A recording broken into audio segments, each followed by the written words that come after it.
This is the GPL podcast, part of the Pull Tab Sports family. Let's get this bandwagon going, folks. Take Come that, on. beat, Mr. Negative. Actually unmute the mic because I had us muted. Live stuff. I laughed. It's not exhibition. It's not exhibition. It's real. Live from the Ralph. Here we are, folks. You know, I think there is some shenanigans happening in the goalie community. Are you going to speak on that? The goalie community. Oh, Former goalie? You know I got to ride with Goalie Nation, but now, here's Jupiter and Vigo.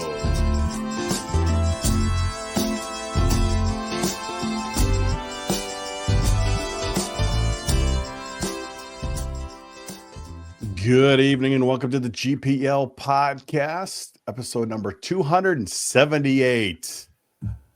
Jekyll and Hyde weekend, Vigs. That's about all that can really describe it. A 5-1 loss and a 6-1 win. Crazy.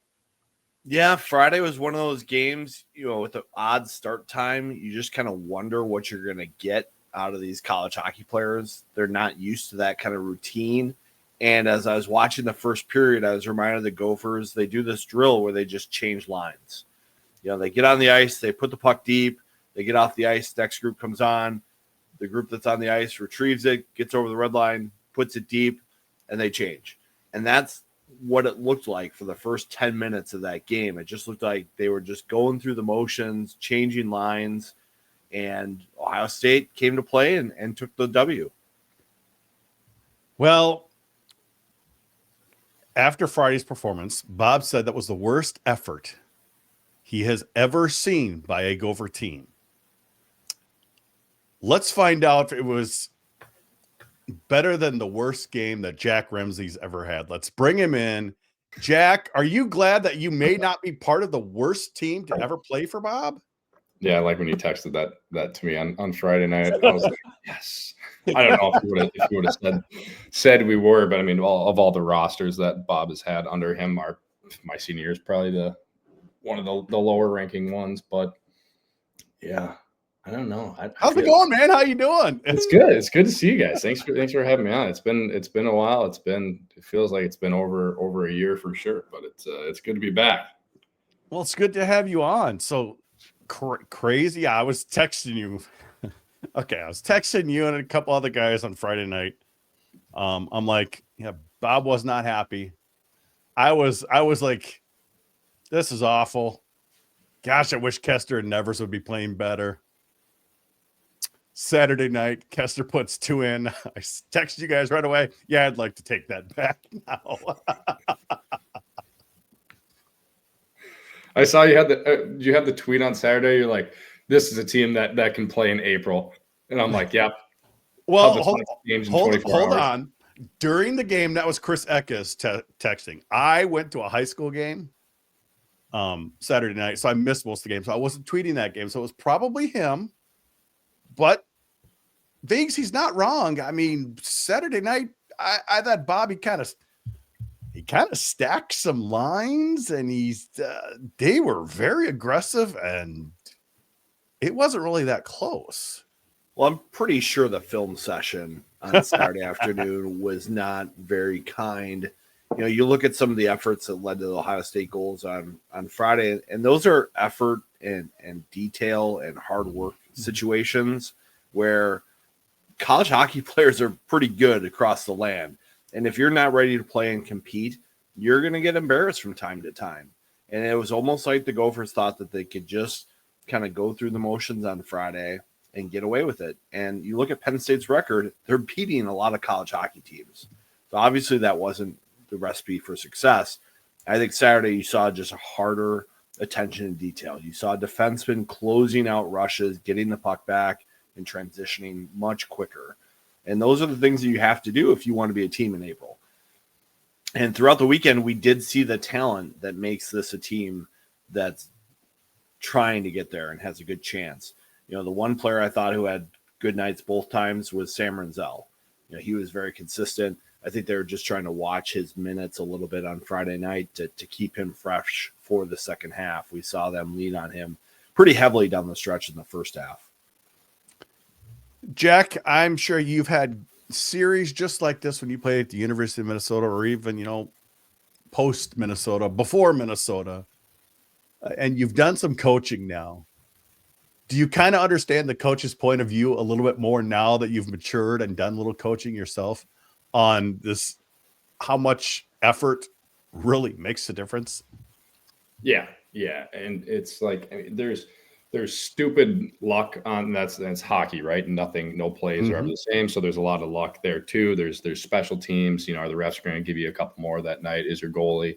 But a lot of it does come from effort. Like you finish up a game and you go and look at video and you watch some clips and you think you played hard, but then you see some of these clips and you're like, what the F was I doing? And it's just, and sometimes your brain takes a back seat, and I don't know. You can really motivate guys with effort, with a Saturday morning video session from all the stuff that they had to watch Friday. So that was pretty easy to get them going, I'm sure. But, kids are young. Sometimes they don't always get it in their heads. But it just seems like, okay, if you do what the coaches want you to do, you get that effort, look at the results you get. Let's try to replicate that 99% of the time. Nothing for 100% of the time, but this up and down, I mean, the players are just as angry on Friday night if they could just kind of get it together. But some of that is just growing up and being young. Yeah, there's a lot of factors that you can attribute it to, right? I mean, they had kind of a snooze fest series the weekend before.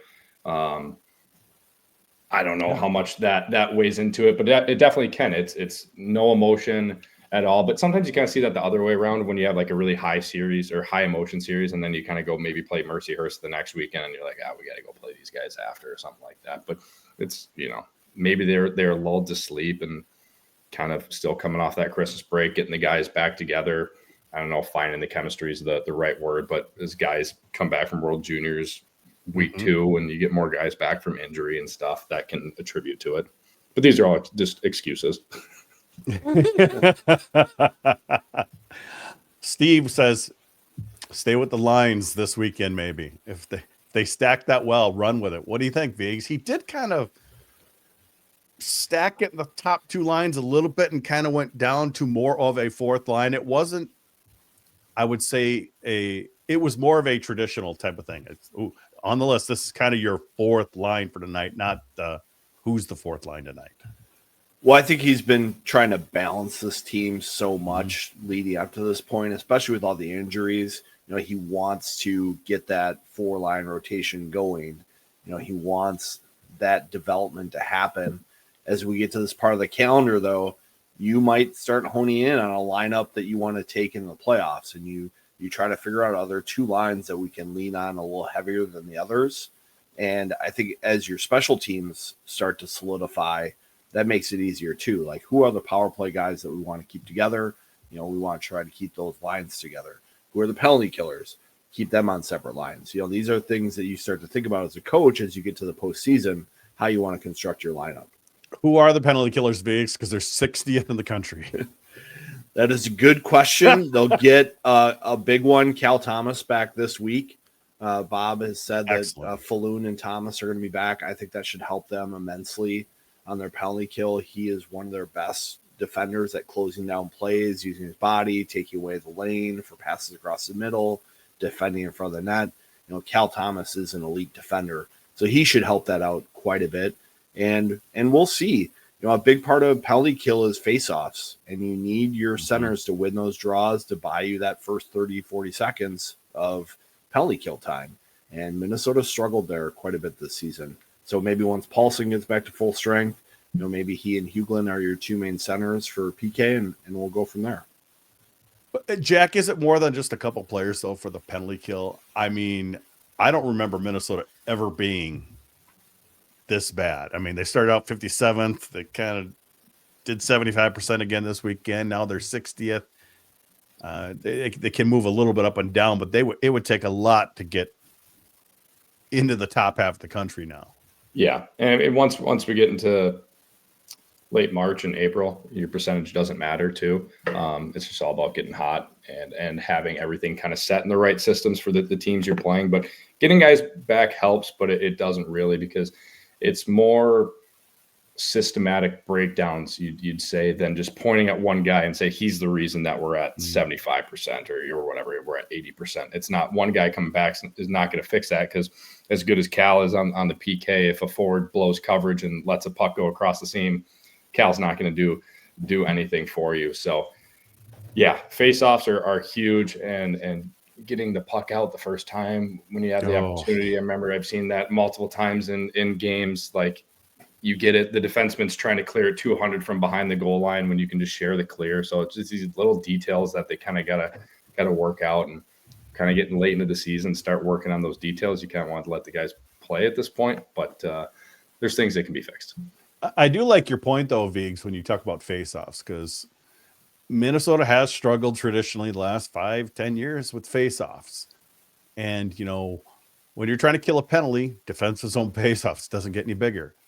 When you're trying to get a goal late in the game, offensive zone face-offs, or on a power play, offensive zone face-offs make a big difference.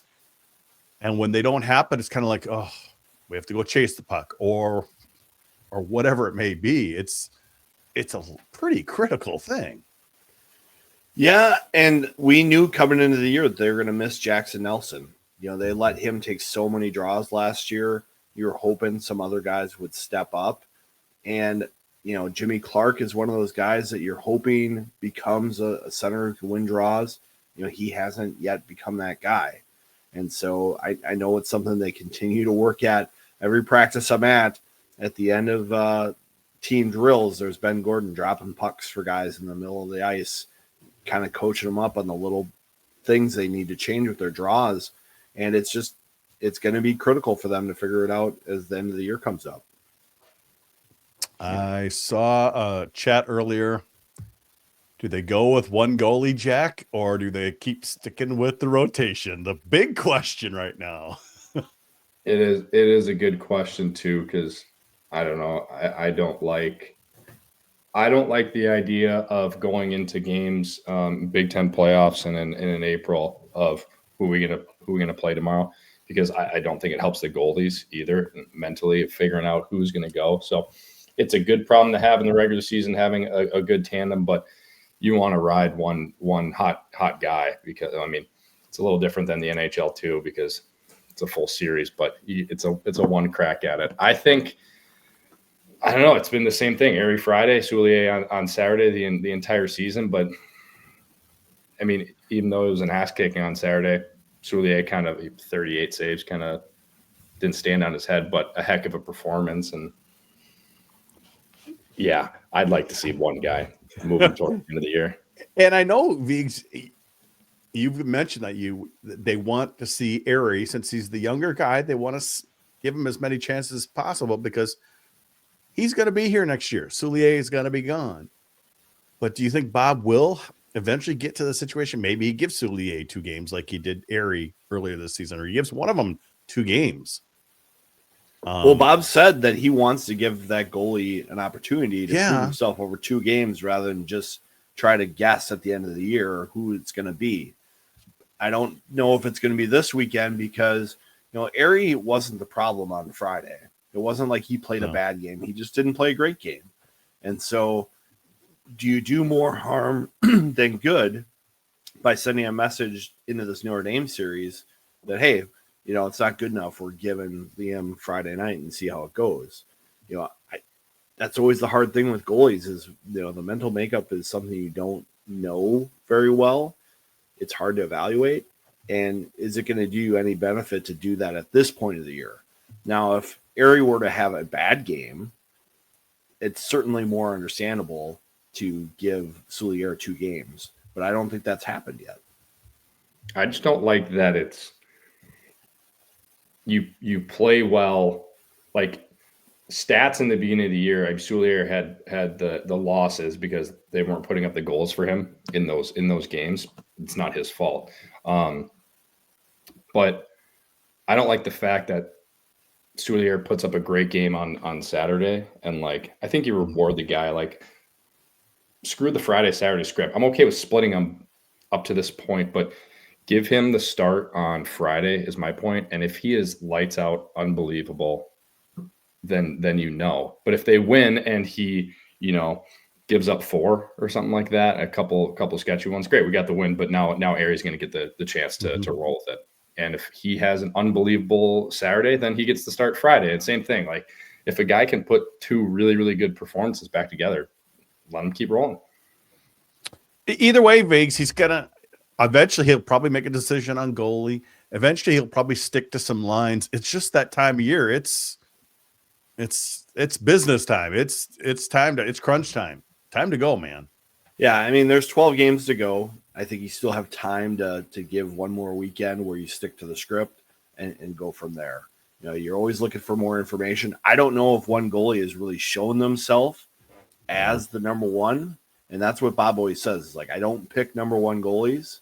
I give everybody a chance. We go from there. And I think we see, with the lines, Bob has given guys chances throughout the year, and he's starting to narrow that pool a little bit. He's given defensemen lots of ice time. Maybe he's going to narrow that pool a little bit where it is. But I just don't know if we're at that stage yet with goalie where someone's clearly ahead of the other.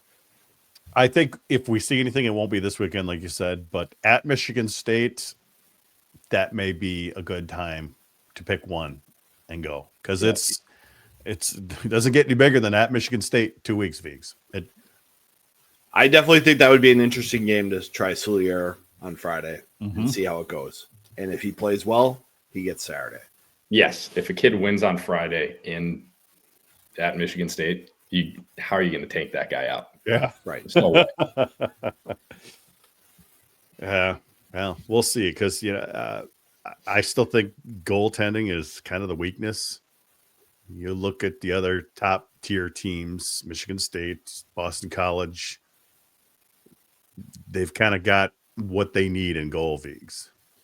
They do. And I understand the fan perspective on Soulier being a fun goalie to watch. He's definitely more active. He's definitely has to be more aggressive on his reads, but he's also the smaller goalie where there are holes sometimes. And if there's a lot of traffic, that's a goalie that's going to have to fight more. The size difference between the goalies is pretty significant. And while Ari doesn't look as flashy as Soulier does in net, he is the bigger, more technically sound goalie. They're 2 different types. So it's hard to compare them, apples to apples here because they are a little bit different. All right. So split this weekend. Not the greatest, but then the greatest. So up and down. We got Notre Dame coming in this weekend, but you're back in the booth this weekend, aren't you, Jack? I am. Yeah, I sure am. I'm excited for it. It's been quite a while. I got my back-to-back weeks, and now I'm going to have to shake the rust off on Friday. I didn't recognize you last time you came in because you were just so cleanly shaven that you looked like you were 5 years old. I told my wife a few hours ago, I was like, I got to get my hair cut this week. Gonna get the haircut. It's radio. It's not TV. I know, but the freaking headset, you got the long hair. I'm like, I feel like an idiot. And it's just, who knows? Yeah. It'll be, it looks like it's going to be a pretty close to a sellout crowd. And I believe it's, I don't know if it's Friday or Saturday. I have to check. It's kind of, there's an alumni event at the game too, which I don't know if I'm gonna be able to sneak out of the booth and say hi to anybody. Probably not. So that's too bad. But Vigo, you could cover for him, couldn't you? You could go over there and help him out, cover for him. I think Wally could probably handle it all by himself if he, I think if he'd he be okay. had to make some connections. But did you take any notes from Cappy on Saturday when he started doing play-by-play of the Michigan State-Penn State game as the Gopher Buckeye game got out of hand? Did you notice that, Jupe, at all? I didn't. Yeah, that's interesting. Calling the game that you're not actually calling was a new one for me. Like Red Zone, he's got all the games going on at the same time. Yep, he thought he was back in Chicago at the Big Ten Studios. Yeah, I had to go and watch the Gopher game back because I was at the very last Jefferson Kennedy game ever. Kennedy shut down their program after 60 years. Old coach Tom Satterdahl was there, and he's like, and I talked to him for a little bit, and I was saying, yeah, I'm a Jaguar through and through, but it's just terribly sad to see, a 60-year program go away. And just like we saw, Apple Valley and Burnsville merge, and we've had historical schools from Minneapolis and St. Paul and Viggs, the high school teams are just getting smaller and smaller. Yeah, it seems like St. Paul Johnson has been on the cutting board for a while. It's always tough, the changing demographics of hockey. I think, the more AAA type stuff that we have going on limits the player pool that chooses to continue playing hockey. So it's just a difficult sign of the times. I think the community model is what makes Minnesota hockey so great, and why we have so many players that love the game and play the game. And, it's not always the race to find the best 12-year-old. You're trying to get kids to be the best 18, 20, 22-year-olds that you can. So, get them to play the game and play it for as long as they can. And it's tough when you see programs like Kennedy have to shut down. Definitely is, but it was fun to get back to the Bloomington Ice Garden, saw a couple old high school buddies, and it was a fun night because Jefferson won 6-0, so that's good. Poor Kennedy, but not really poor Kennedy. So twist the knife. It's old rivalries, Jack. I mean, you've got from like 1980 through probably 93 or 4. It's like Jefferson or Kennedy went to state tournament out of one section every season. I would go to the Met Center and see these section finals with 15,000 people there. And did I see that your Jefferson guy, Mike Crowley, is going to be playing this weekend? Is that right? Is he playing in the hockey day? The hockey day. That's next weekend, I believe. Next weekend? Okay, 2 weekends. My guy, Mike Crowley, is. I know Mr. Shearhorn was asked to play. Why weren't you asked to play, Jack? You can't play next week? No, I think they looked up the hockey DB of all the alumni, and I don't think I made the cut on that one. Hey, maybe I'll do play-by-play. I need to talk to somebody. So Viggs, you and I can get in there, because I'm sure there's some weird credential thing. I'd love to get in there and see that game. Get some photos of it. It looks like a fun alumni, Gopher hockey alumni against kind of a bunch of other school alumni playing each other. What is it, the Friday night before hockey day, Viggs? I believe so. That's kind of been one of the traditions of hockey days to have a little bit of a collegiate alumni game underway. So I know Shock P's getting excited for that one. I was talking to Brian Deutsch. He might be around for that event as well. So. Oh, really? Well, good for him. Good for him. 5:30 on Friday. Yep, that's when they're at Michigan State too. Looks like well, Paul Martin's playing, so it looks like he's not going on that road trip, Viggs. It's prioritizing. It's good for Paul. Did you that defensive core? Oh my gosh, it's pretty good.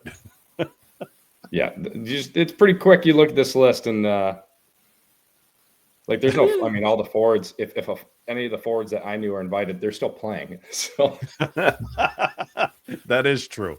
That is true. I'd have to look at the list. Well, who was it here? Let me see. Bonin, Clymer, Westrom, Kowalska, Vanek's playing. Vanek, Nate Miller, Ryan Patoli, Danny Ehrman, Mike Hofel, Geyer, Nate Kahn, and Tony Lucia. But look at the defense. Crowley, Goligoski, Ballard, Stevens, Harrington, Vanelli, Leopold, and Martin. It's a lot of NHL games played. But look at the collegiate alumni. You got Zach Parisi there, Mark Parrish, Ryan Malone. I mean, Marty Surdich. He was so good in college, Viggs. He was amazing. So that looks like it's going to be a fun. Alex Stalock in goal for the collegiate alumni. Looks like a fun thing. So I'm looking forward. Hopefully I can get down there for that, and we'll see how it goes. But now we're going to talk about some of our sponsors here, Viggs, and we're going to lead it off with Cub Foods. Tell us what's going on with Cub. Yeah, Cub Foods. I stocked up for that Vikings game on Monday night. Went down to my local Quarry Cub. At least the food was good. Yeah. I wasn't missing anything. I go in there, everything I'm looking for, hamburgers, dogs, brats, veggies, fruit. It's all there. If you're looking for some of that Jimmy's dill dip, Cub's your spot. If you need some drinks to go along with your parties, Cubs got a lot of liquor stores now too. So they're big supporters of Minnesota sports, Gophers, Pull Tab Sports, and the Gopher Puck Live podcast. Check them out, Cub Foods. And of course, we've also got State 1981 Dreams of a Dynasty, Viggs. Yeah, fictional retelling from the South St. Paul Packer perspective. 21 tourney appearances, no titles. Could it be the year in this fictional retelling? Check it out if you're a big high school hockey fan. It's on Amazon.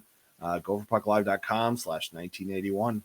Yep, I just added that just a little while ago. A nice little redirect, a little easier to remember than that extremely long Amazon address. So yeah, GopherPuckLive.com/1981 to get your copy. All right, it's time for Vig's top 20 this week, and not a lot of change at the top. Viggs, you didn't want to move Minnesota down any after Friday? Yeah, I mean, we had a couple splits up top. BC also split with Merrimack. Minnesota split with Ohio State. You're starting to see a big book of business on these schools. Mm-hmm. The losses to those teams didn't really impact them very much from the pairwise perspective, from the RPI perspective. It's going to take more than just one loss, I think, to mix things up too much in the top four. We'll see what happens as we get deeper into these conference schedules, but it's really looking like these top 7 teams are locking in on those top 7 spots. There's almost like a little bit of a gulf there in all the ratings between Denver and Ohio State, who I've moved up now into the top 10. They have a couple quality wins now over Michigan and Minnesota. I was impressed with them. They're big, they skate well, their portal additions have been good, and they get good goaltending. And that was their first regular season loss was against the Gophers Saturday night. They were like 9-0-1 or something like that. Yeah, they're pretty good. They've beaten a lot of the teams they need to beat, and got some big wins here the last couple weekends. I know Boston University's been kind of up and down. They're up in the top 5 early, down into the teens, back up around 10, down, back up. They seem to be kind of all over the place. Yeah, I mean, for a lot of our Western people, they're a lot like Michigan. They have a lot of young talent. The discipline isn't always there for them. Their special teams play, their power plays not been performing this year despite all the talent that they have. So we'll see what the Terriers have at the end of the year. But we saw a lot of teams in the middle of the top 20 have some tough losses this last weekend. I dropped Colorado College and North Dakota out of my top 20. They're just struggling. It's going to be hard for either of those teams to make the tournament unless they go on a real tear or win their conference tournament at the end. That's fine for North Dakota. That will send Minnesota to Fargo then. Be a lot easier to go to Fargo. But you got that big drop by St. Cloud too. St. Cloud lost their goalie, so that's hurting them so far. Yeah, tough weekend for the Huskies.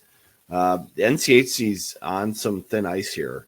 It's looking like Hockey East could get 5-6 bids in the tournament if NCHC keeps having these issues. You look at the standings for that league, 1 to 8 is separated by 6 points.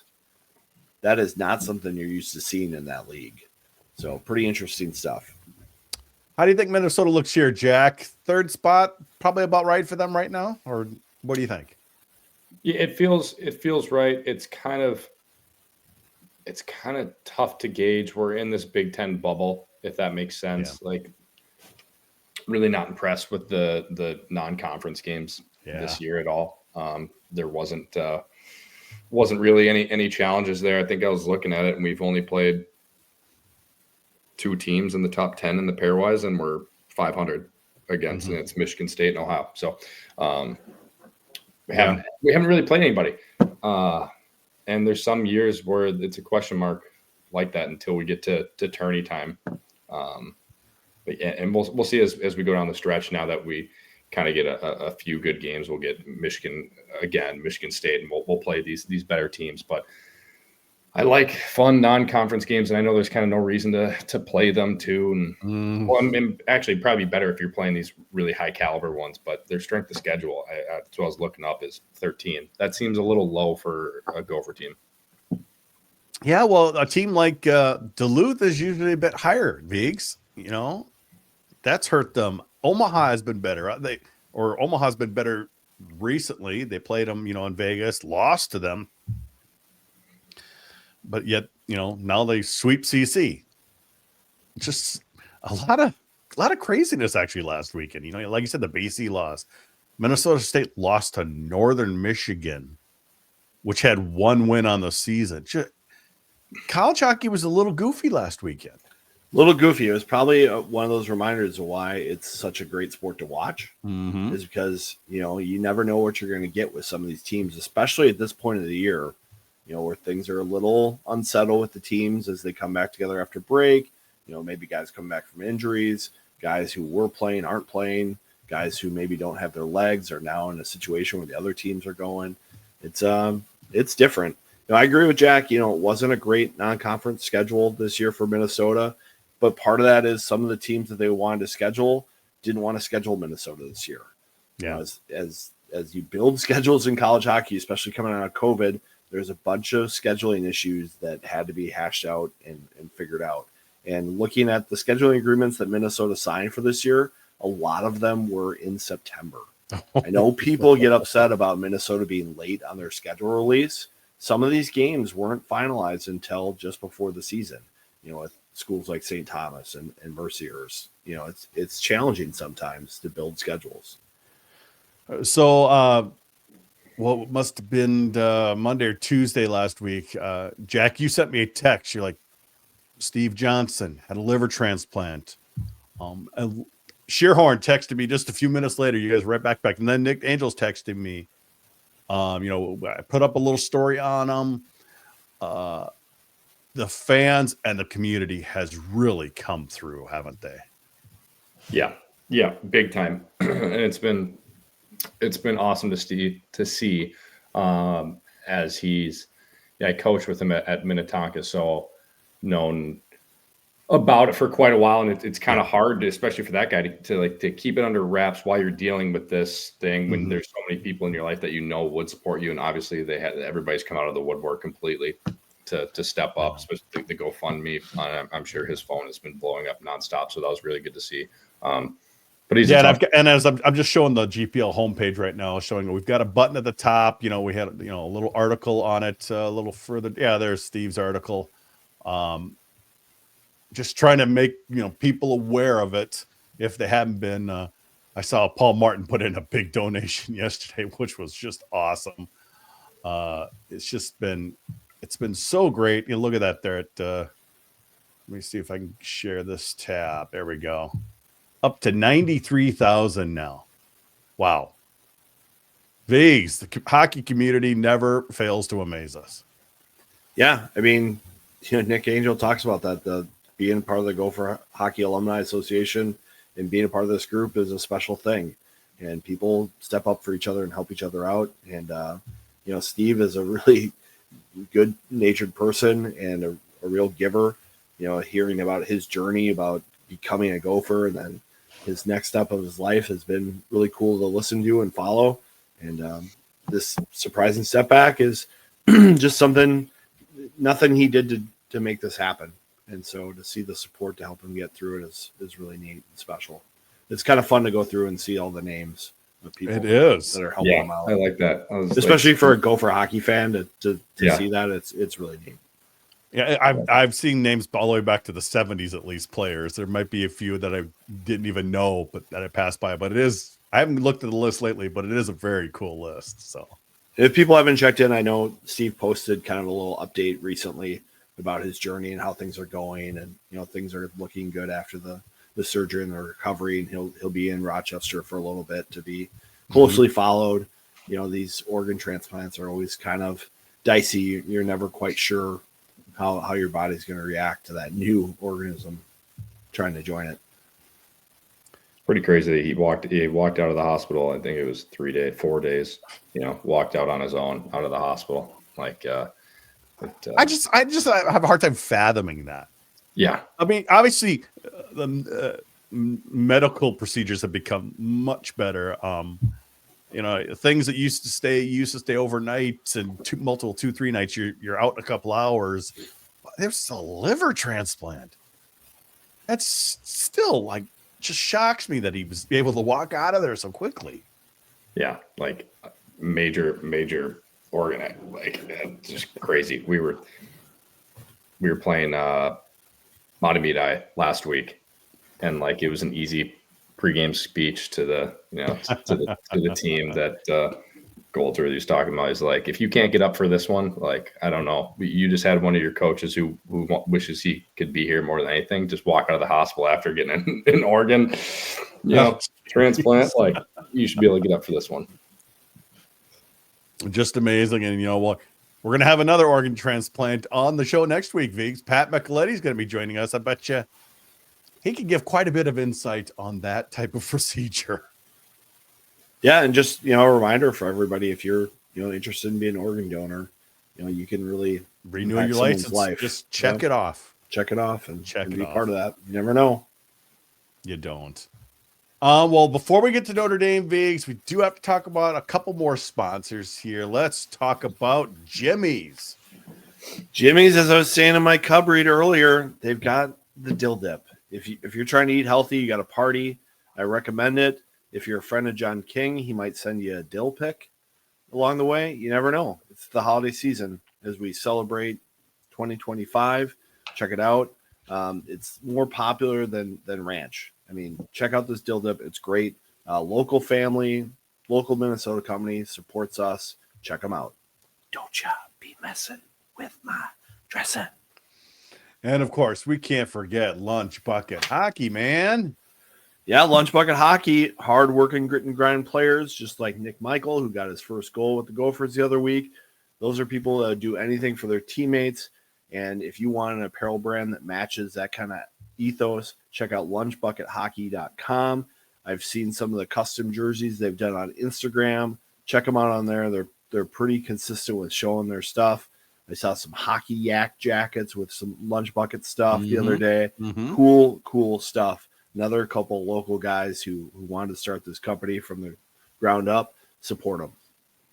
And, of course, we thank Lunch Bucket Hockey and Jimmy's for sponsoring the GPL podcast. Notre Dame this weekend, Vigs. This is the last hurrah for Jeff Jackson. One heck of a coach. He's accomplished a lot over the years. He says he's not done with hockey. He's just done with this phase of his hockey. And to see them pull out a win against Michigan this last weekend, maybe a little surprising, but also at the same time, not surprising. Michigan can be undisciplined, and Notre Dame can take advantage of that. I think Minnesota, after their shock with Ohio State on Friday, will be a little more prepared for this weekend. It's home games. It should be a good matchup. Notre Dame always brings a lot of fans to Mariucci as well, so could be a good atmosphere. Oh, Jack, the Don's going to be there. The Don's always there when Notre Dame's there. Oh, yeah, he's got all the ties to it. Yeah, it is weird. Notre Dame, they always have so many Minnesota ties, so many Minnesota players on their rosters, which is definitely fun for the players too, going up against high school teammates and high school rivals to get those games. So it's going to be sold out, I think. So it's me rocking. They always put up a good fight. They always seem to play us very well here, Vigs. I don't remember them Minnesota sweeping Notre Dame very often, even here. It seems like we've had better luck at Notre Dame than here. Yes, so they've played very well on the road against this team. At home, it's always something doesn't quite go right. I think there's a little bit of extra bounce in the Irish step when they play at Mariucci. Maybe it's that Minnesota thing, like Jack says. Yeah, there are a lot of players that want to show that they made the right choice by going away, and then they get to come back and play in front of their friends and family and old coaches and things like that, and it kind of gets them going. I think this year's Notre Dame team isn't kind of your typical Jeff Jackson team. Mm-hmm. They do seem looser, and they're ended up losing more games on the scoreboard this year. But there is kind of a change of the guard, I think, at Notre Dame. You're looking at some of their commitments. It's some major junior guys who are going to be coming there next year.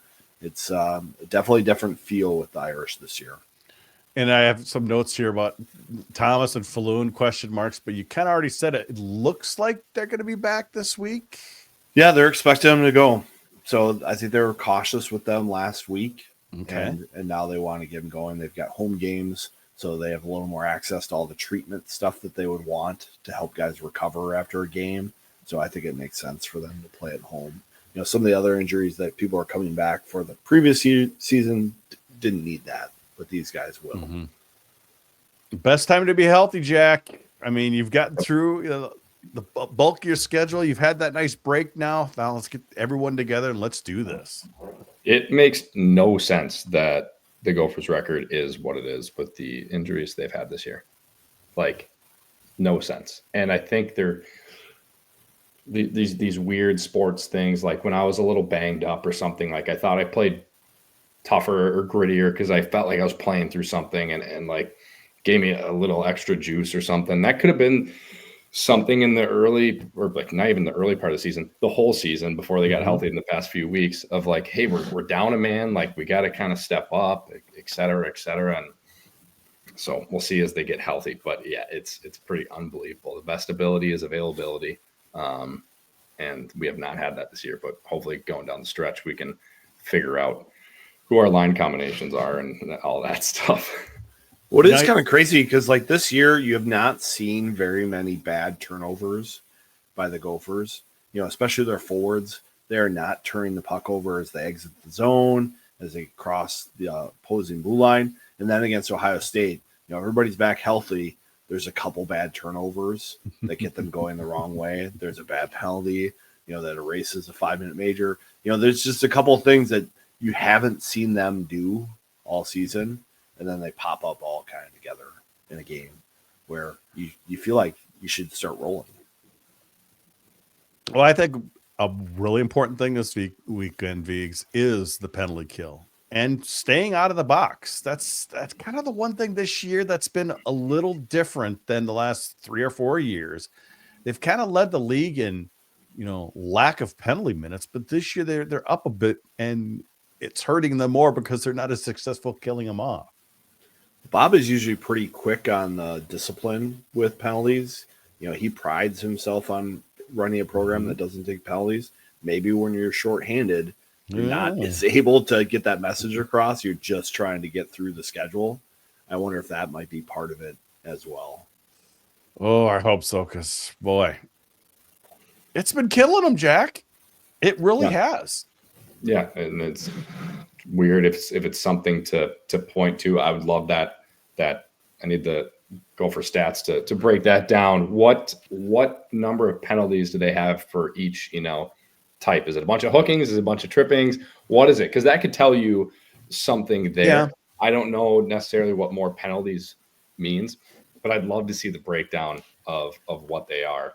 Viggs is already searching. I could tell he's on his. I don't know if I'm gonna. I can't quite do Gopher game notes and get to that level of detail. I don't have the spreadsheets. Like hey, Gopher game notes. If you're watching right now, make sure you tag us. Let us know, or come into the chat or something. Oh, it's funny.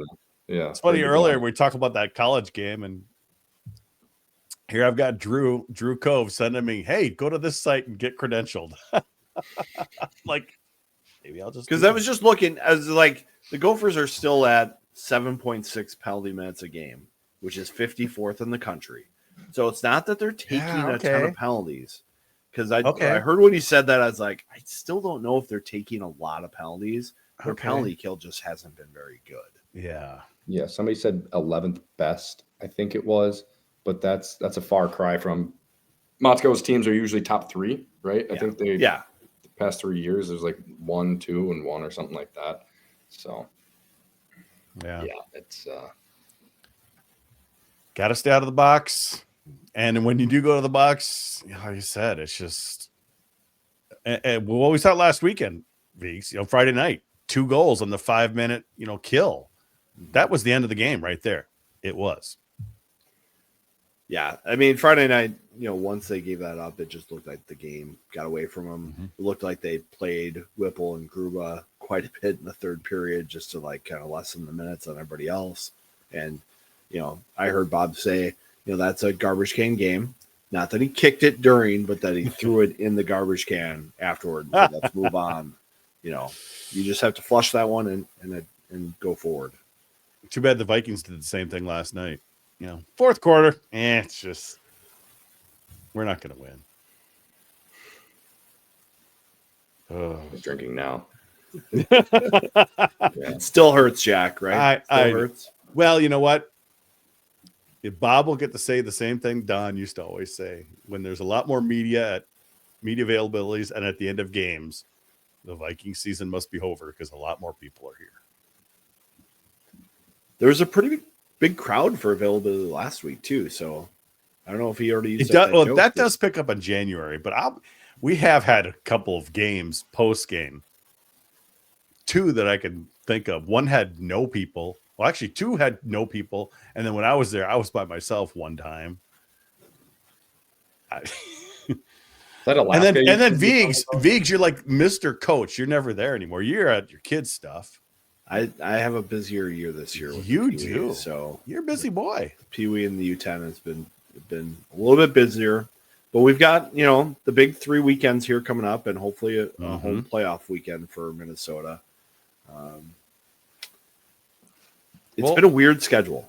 I think finishing with Notre Dame, Wisconsin, Ohio State at home isn't kind of the glitzy matchups that you'd hope for. I think sneaking in those Michigan State Michigan series at the end of the first half was tough, especially with Minnesota not really having their full roster. So it is going to be kind of a tricky run to the finish here. I think, like Jack said, the schedule is making it maybe seem like we don't know as much about this team as we'd like.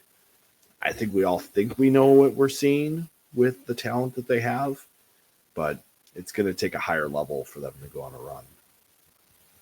Well, give it to me then, Viggs. What do you think this weekend? How many points are on after the video session on Saturday? I see 6 points in the future for Minnesota. I think Notre Dame is a little bit disjointed. They will have a lot of spunk to their game. Those teams always do when they come to Minnesota, but I think Minnesota's talent should carry them over.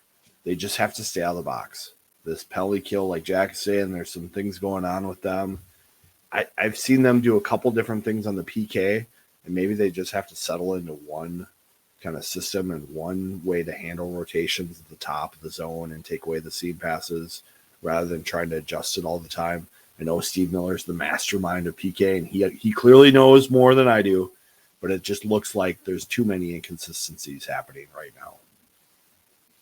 And maybe that has to do with the team not being able to practice full strength the last, 5-6 weeks as well. I was going to say that, you talked about like getting one guy back. It doesn't, it doesn't change the PK that much, but I will say that like not having your partner out kind of hurts. Like I played with Romanko for 4 years straight as my PK partner, so I know 100% of the time, like where he's going to be, even after like 1 year. I know exactly where he's going to be. I know where Stick's going to be. I know how our rotation is. If I go out this far, I know he's going to have me covered. When all of a sudden I, maybe have to go play PK with somebody else, like all of a sudden you're a little bit lost. Like you're kind of playing you have a new dance partner, and it does mess with you.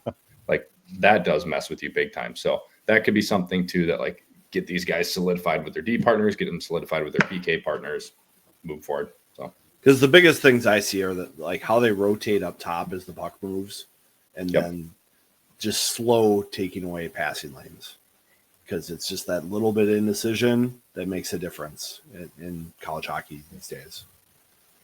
So what do you think, Jack? How many points this weekend? You predicting a sweep just like V's?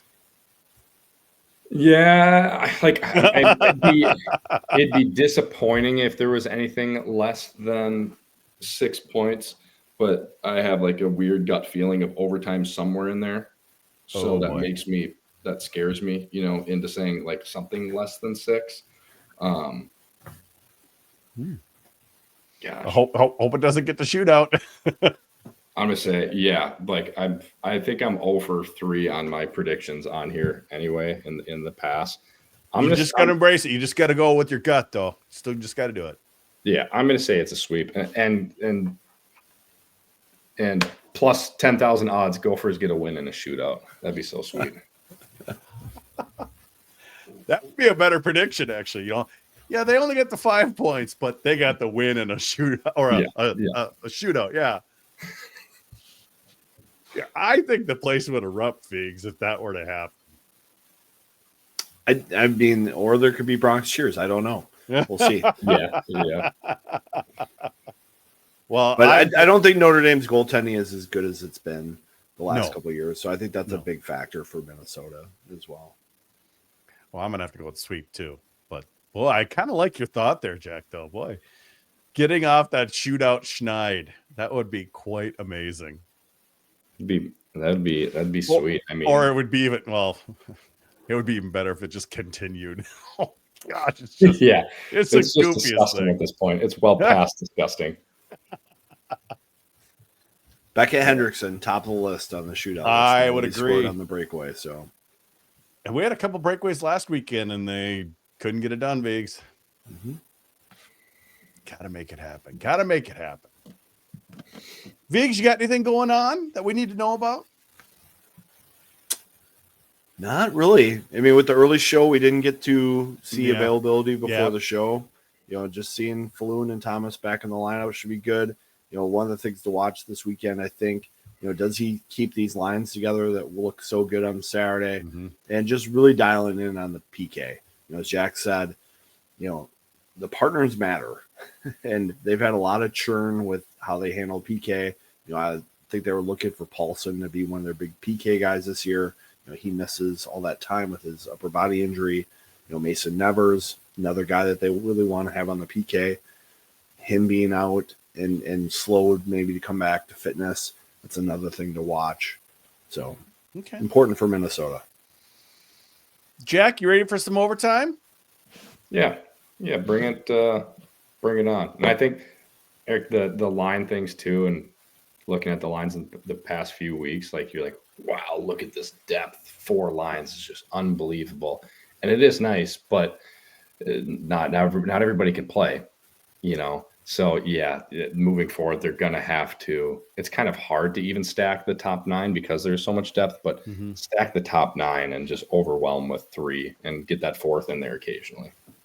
I think he does this, up to this point of the year to develop the depth, not really to show it off. Yeah. It's we recruited you to give you a chance to play. We are going to give you through January a chance to prove yourself. Then as we get to February, I'm going to start putting guys in slots. It's time to win. Time to win. Exactly. Ready to win anyway, but Bingo. Well, thanks for coming on the show, Jack. You're at 5-time. You're a 5-timer now, just like Eric Shearhorn. You guys are just keep balancing it out. Put it on the mantle. A 5-timer. Well, that's going to do it for the GPL podcast. We'll be back next week on our normal day, Wednesday, where we're going to have Pat Micheletti on the show before the big Michigan State series. For those of you watching, stay tuned for overtime. For the rest, you will catch you next week on the GPL podcast.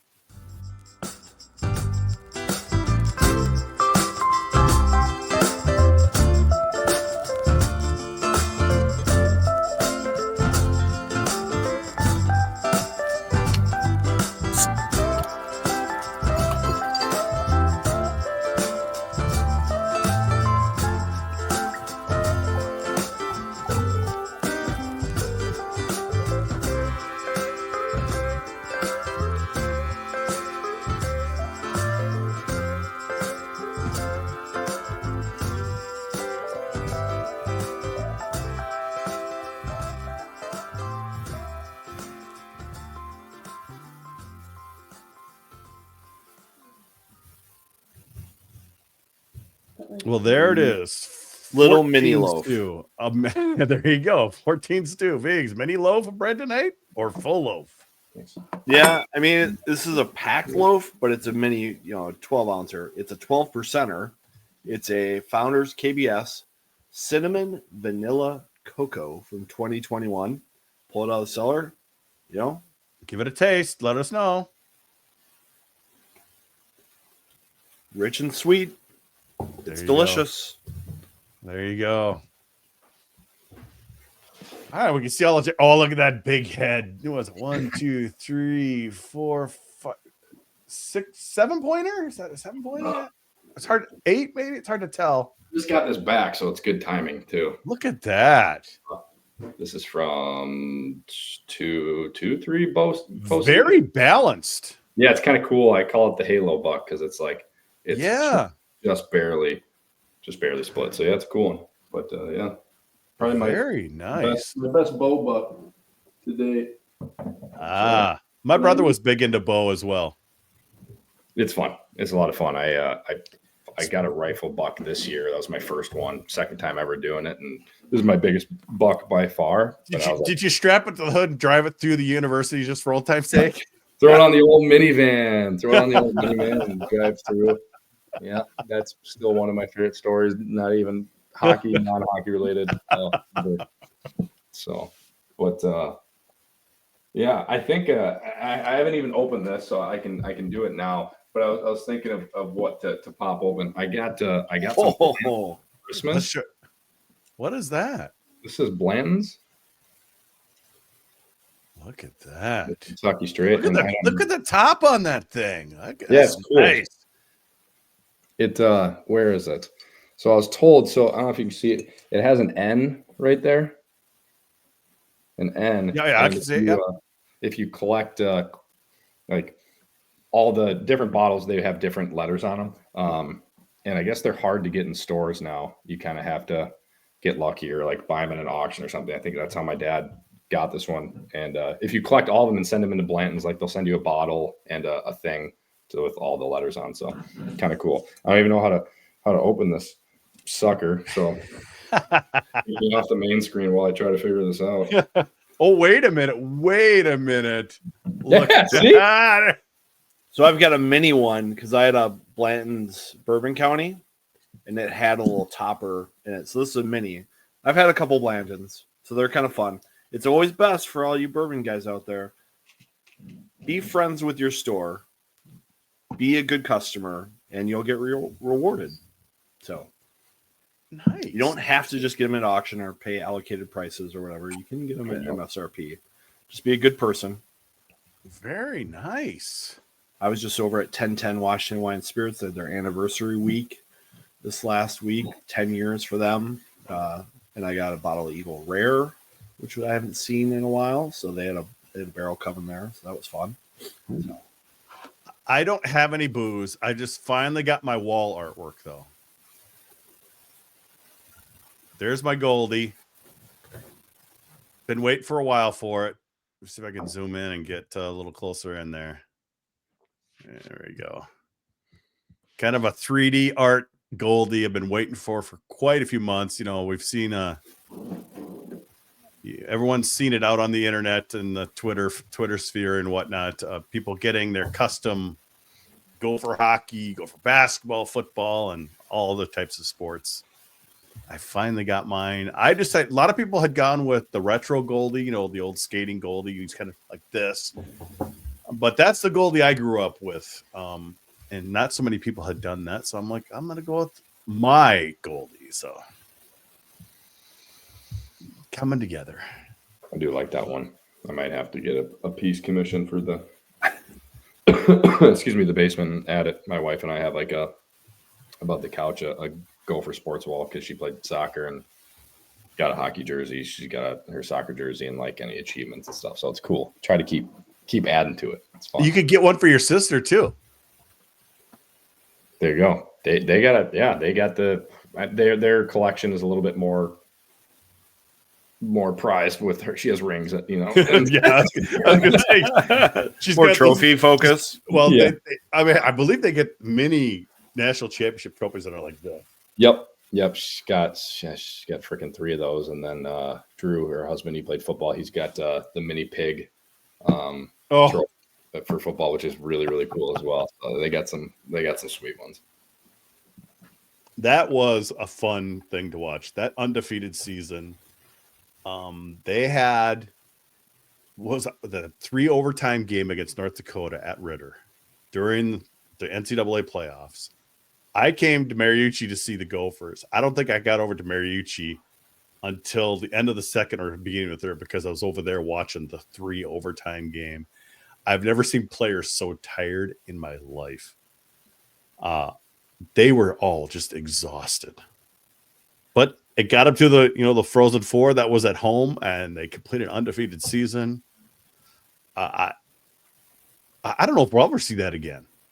I mean, Wisconsin's really good, but An undefeated season. It was ridiculous. Yeah, even in like the last, well, gosh, since you graduated, the last 6-7 years, like the parity across women's hockey is so much better. The schools out east are getting so much better, and yeah, I don't think we'll see it. Like you had now the Olympians and stuff are spread out, but you have 8, 9 Olympians or whatever on a team, and an Olympian goalie, and you have 3 defensemen that are over 6 feet tall. Like just this, all this crazy combination things. And Amanda Kessel came back that year as well because she had taken the year off, and she played the Olympics. She had head concussion, and then all of a sudden that fall is like she's gonna come back. Everyone's like, "Holy cow!" Yeah, so crazy. It's like I don't really watch women's college hockey until towards the end of the year. Actually, I do, but that was one of the rivalries. That's so sad that's not around anymore. Seems like the North Dakota thing could have been such a simple thing. Yeah. And that's just especially the Lamoureux sisters. Yeah, you left to go build that program. They really did. Their parents were North Dakota people, but at the time North Dakota just wasn't that good, so they came to the U. I don't blame them. But then they started saying, "Hey, this program's picking up. Let's go there." And then the whole thing gets pulled out from under them. It's just ridiculous. Still hate it. Still feel bad for those girls. Pulled right out from under them. Yeah. So it's kind of crazy that can happen. Who was it the last year for? Is it AIC? Is it their last year at D1? They're dropping back to D2. Yeah, the club. Yeah, D2 is what they're doing. It was interesting. Their coach is going to be doing a transfer portal showcase at the end of the year. Saw something like that. Was it today? Yeah. So he's gonna host a showcase for all his players who are gonna have to find new D1 hockey spots if they want to play, and he's opening it up to other kids who are going to enter the transfer portal to play a little showcase, have a chance to meet with coaches, whatever, and hopefully find themselves a new home. That's kind of an interesting development in the college hockey landscape. I wonder if there's going to be any major junior kids who try to join that showcase as they look for overage spots. I'm going to need to sit on that one for a while before I know how I feel about that. It's not quite like the Ted Brill grade 8 tournament in your mind? Yeah. Yeah, that's pretty. Or maybe I'll put my own one on and I'll and make some money. But yeah, that's a little weird.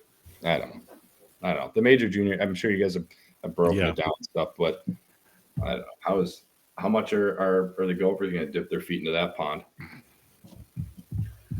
I think it's going to be someone coming to them rather than them chasing somebody. That's kind of the impression I get, because they're not going to spend the time going to all these major junior games and rinks and establishing those relationships. But if there's a high-end player that wants to come to Minnesota and sends back that postcard, "Hey, I'm Michael Misa. I'm from Ontario. I'm interested in going to University of Minnesota and studying business. Here's my info." They might call him back. Yeah, they were talking about in the chat earlier, maybe getting a goalie from there, and I think that'll be the biggest impact. Probably is goalies jumping from there. Like you're going to get 20-year-old goalies coming from major junior that have played 200 junior games, and I think there's gonna be some good goalies, especially with how many NHL goalies that the U.S. is now producing. Like they'll probably start coming here a little bit more. And how hard it is to go right from major junior to pro hockey. That's not an easy runway. Mm-mm. And we've seen the Gophers with Closer and Airy go for those experienced, Canadian juniors that aren't major junior goalies. Yep. So, yeah, it'll be interesting. It'll be the parity in college hockey is going to get really, really good. That'll be the fun thing, at least. It already is. It is, right. It's really changed in the last 20 years, 25 years. Yeah. Yeah. Are there any? I mean, a Mercyhurst comes in the 90s. It's 10-1. It's 14-2. Not close games like it was this past couple weeks ago. That's just how it was back then. There were huge haves and bunch of have-nots. Now it is. It's much more balanced than it was back in the 90s, I would say, at least. Nobody heard of Quinnipiac. They didn't even exist. Right. Yeah, man, some of these teams are going to get really old. I mean, they're already old, but they're going to get even older. Are they going to get an Unreal apparel deal done, Biggs? I don't think so. It's Nike through at least, was it 27? Yeah, through 27 with Nike. Fanatics also is a partner with the U for a long time. It makes it really hard for the U to partner with these companies like Unreal or Ghost Fit or whoever they're trying to do apparel stuff with. I know, Jupiter, you've heard some interesting things, but we'll see what happens there. Yeah. But we'll see. The apparel stuff at the U is difficult because for football and basketball, being a Nike school carries a lot of weight, and they want kind of that primary label for all Gopher stuff. It's always interesting how they have some of the other off-brand stuff that they offer with Fanatics, but they signed that deal too, and that's a long-term one. Yeah, it's too bad. Unreal makes cool stuff. Oh boy, what do you do? Oh, big old sneeze from the Vigs. Look at that, professional hitting the mute button. Little bit of a cold this season, so battling through. Maniacs, yeah, they lost 13-1. I'm talking. Something weird happened with Army last weekend. What was that, Vigs? A lot of firepower is the joke I heard. Oh, jeez. They brought the artillery, huh? Yep. Oh, boy. Oh, look, somebody saying, did you clear your calendar for post-game Saturday night? Jeez. You have a stat crew that's hungry for post-game, Jack. I know, and well, shoot. What was the first one? First one. You got to bring the gal. You got to bring the gal. I know. First one was, what was it? Halloween was the Alaska weekend, or was it the next one? Or there was no, it wasn't Halloween. It was a Christmas party. No, that's what it was. I had to go to a Christmas party, but I don't know. I'm gonna have to see. Jack Clover and I might have some ice fishing lined up because neither of us work on Monday. Oh. So, and now that it's been nice and cold, the lakes are a lot safer than they were in December. Yeah, but the issue is -20 isn't too friendly to to fishing. So I might scrap it too. We have you guys will love this. I actually have a practice on Saturday too, that or Sunday that I'm maybe gonna skip if I go ice fishing or not, because there's been a Minnesota team formed to go play. And I believe it's like the Mountain West Hockey League, if you've ever heard of that, like the Vail Yeti and the Boulder Bandits, and Bozeman has a team and Chicago's team. Anyways, we got a bunch of Minnesota guys, like 18 of us, that next weekend we're going to Vail to play 2 games against Vail. Nice. Vail Yeti. So it's a full checking fighting league. So I'm stepping out of oh boy. Yeah, stepping out of retirement to do that, and we'll see how that goes. See if you come back with a shiner, a big limp. I texted Graz. I'm like, hey, can I maybe get a bubble or a cage? Can I borrow that? Can I rent that for the weekend? Because I've been playing men's league with no cage or visor, and my wife's not going to let me go unless I get a full face shield, which I agree with. What's that roster looking like? I mean, how are the incentives and the contracts worked out for this? I mean, it's got to be intense negotiations. You know, we have some good sponsors. We do. It's the Minnesota Lumberjacks.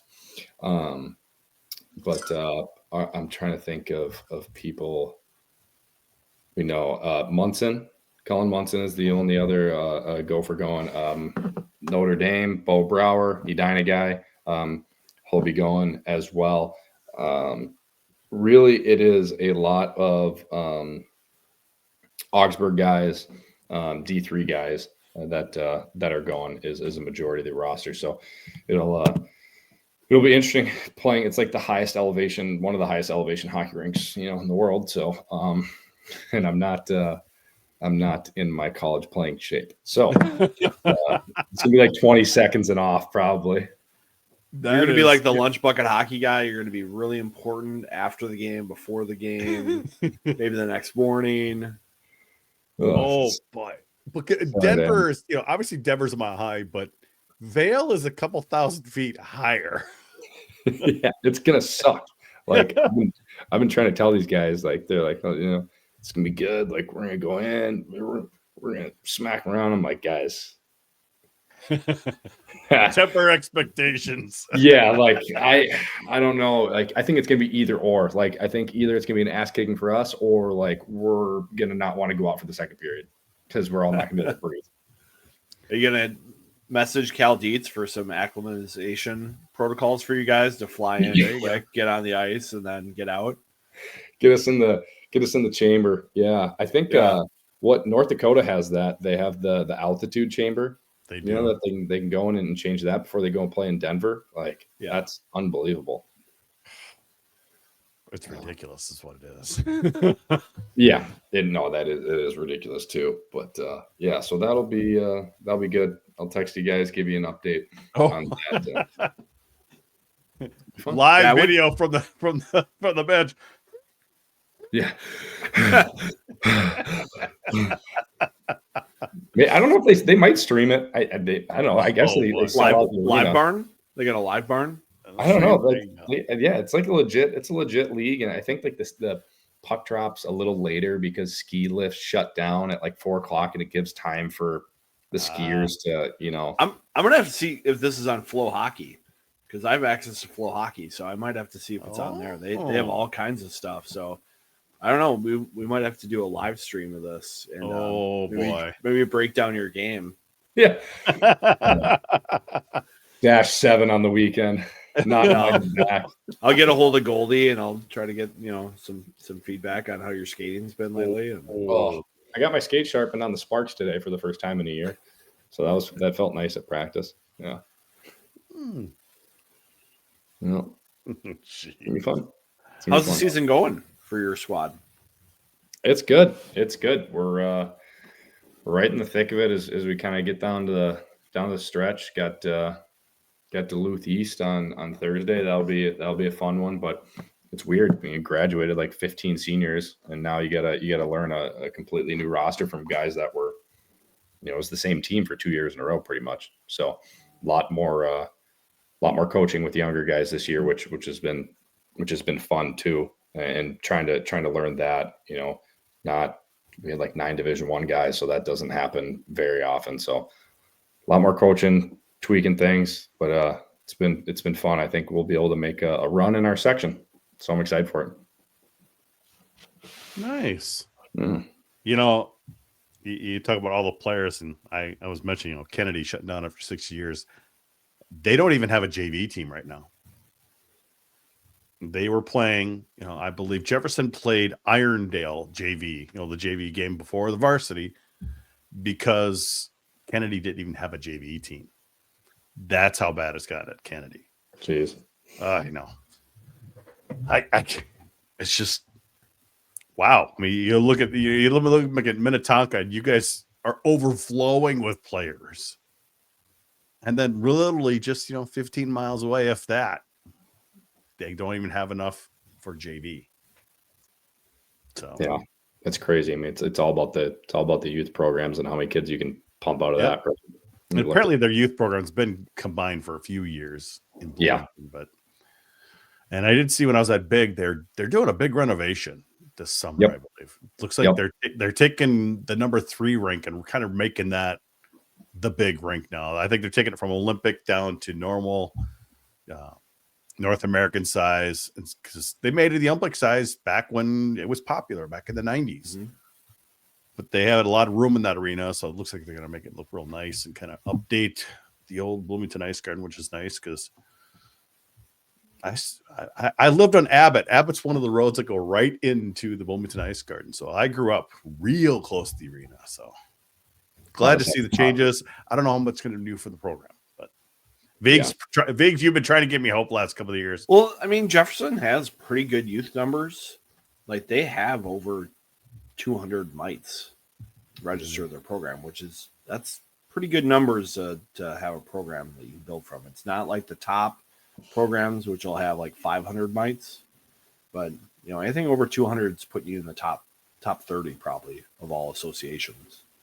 So as long as you have commitment of people who invest the time at those levels, you can develop players. And then it's all about retention and, having kids who want to play for your program as they get older. That's true. They did have quite a few, and I think they're still losing kids to Holy Angels and whatnot. So it's just how it Got to goes. make your place attractive. I don't think Minnetonka has any problem with finding enough players. There's a lot of guys who want to play for Goldie. Don't they've got a nice rink there now? I remember the old Pagel Arena was not great.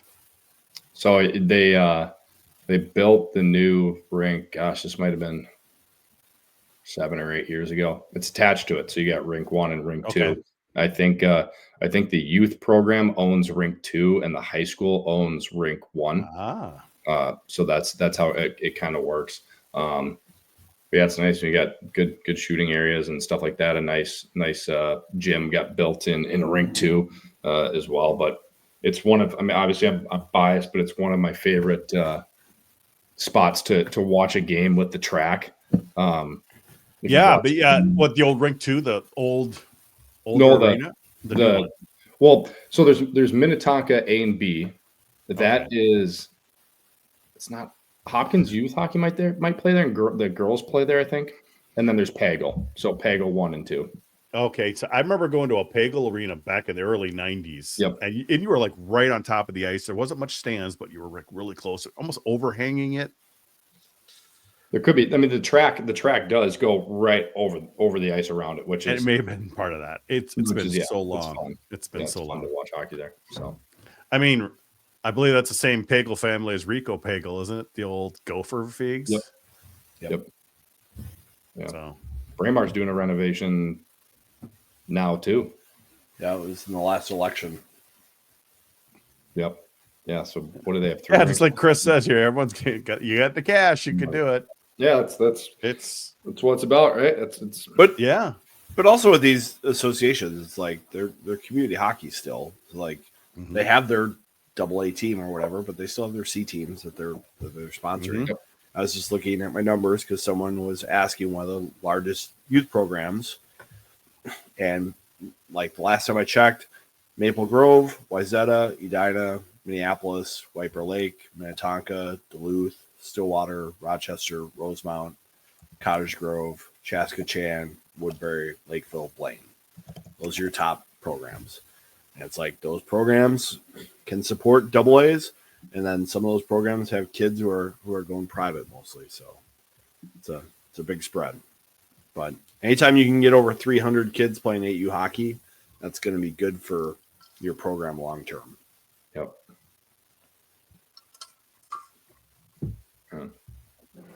Fun stuff.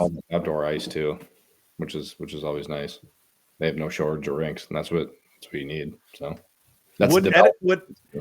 Would Edison be kind of considered your kind of home indoor rink, Vigs?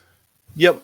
It's like 5 minutes from my house. It's where we have most of our ice. We do some at Augsburg and some at Parade, but most of the Northeast kids are at Edison. We had some pickup games at Edison probably about 20 years ago now. I was really impressed with their ice. It was always really good. It was always really cold. It was 95 degrees outside. It seemed like a really good surface to play on. Yeah, I've got no complaints with the ice there. Like they do a pretty good job with what they have. Of course, I'm compared that to some other places. We've also played at Oscar Johnson at times where it's not the greatest. So it can be very cold there at this time of year. Sometimes I feel like at Oscar and some of the Ramsey County rinks, it can be colder in the rink than outside. But what was the one in Duluth? Was it Freiburg or Friesberger? Freiburg, yeah. Friesberger. Yeah.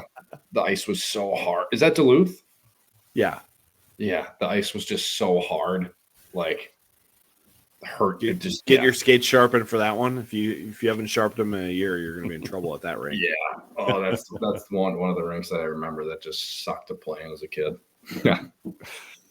Those Duluth trips. Have you had any good tournaments, youth tournaments, like out of town ones that you guys go to?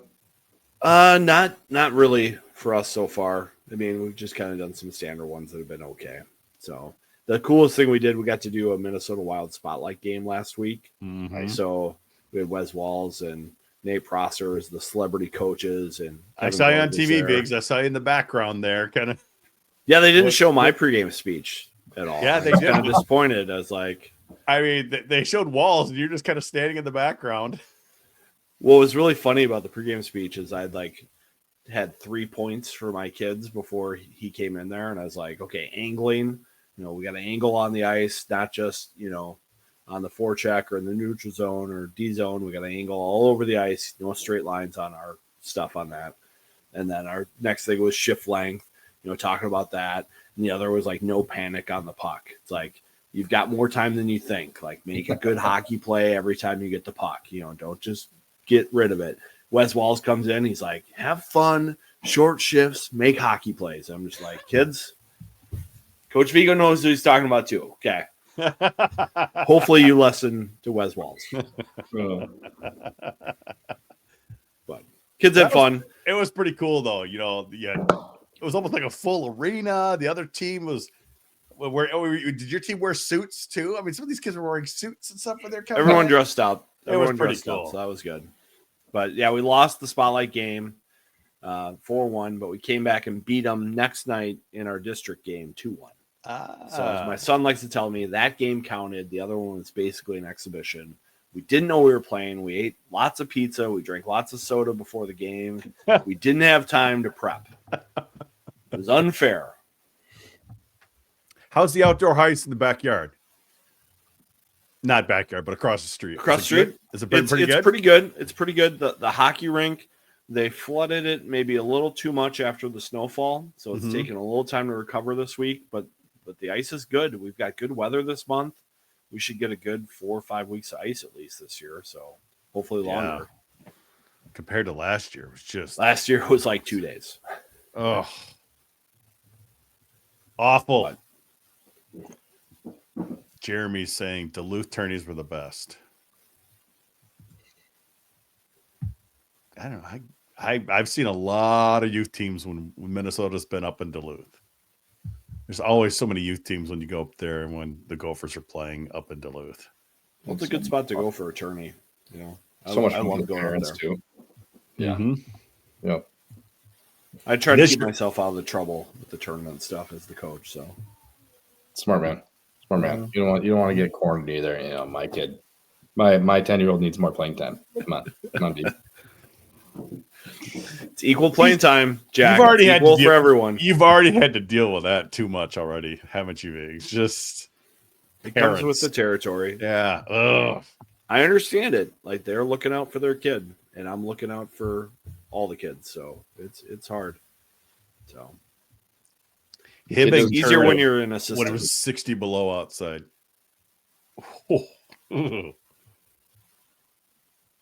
I'd take it to Hibbing's a cold. The old Hippodrome's probably a really cold place. Oh. How cold it is in Hibbing this weekend. I gotta grab something to go with Jack's Blanton's. All right. Go grab your beverage. Minus 22 on Monday. Ooh, minus 19 on Sunday. That's gonna be everywhere though. Yeah, I might not be ice fishing. I don't know. I don't blame you. Ooh, yeah, it's like, was it 30s on Thursday and Friday, and then all of a sudden by Sunday it's like a high here is -1. Yeah, we get that huge cold snap. Ugh. I mean, unless you got a full ice house, even your little tent's not going to do you good for temporary. The issue is last year I ice camped. So I've tried this ice camping thing with like my flip over or with the big pop-up hub, but I ice camped with my flip over when it was -10 last year, and it's super insulated. And I have a heater running it all night, but I could still see my breath. Oh. And like, it was still so cold. I slept with my boots on and my gloves on. And in the morning, there was just like an inch of frost on the inside. And it's because it was blowing like 20 miles an hour. But I have an old ice house too. But if I take that out this weekend, there's zero chance the heat is going to actually like kick on because the propane lines, everything's gonna be frozen. Like, Yeah. so. Oh, what do we got here? So this is called Caribou Crossing.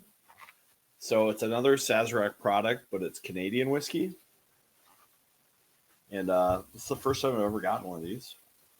And they've got a different kind of topper. Yeah, I like that one more. They got like Big an old elk on moose. there. It's like a caribou probably.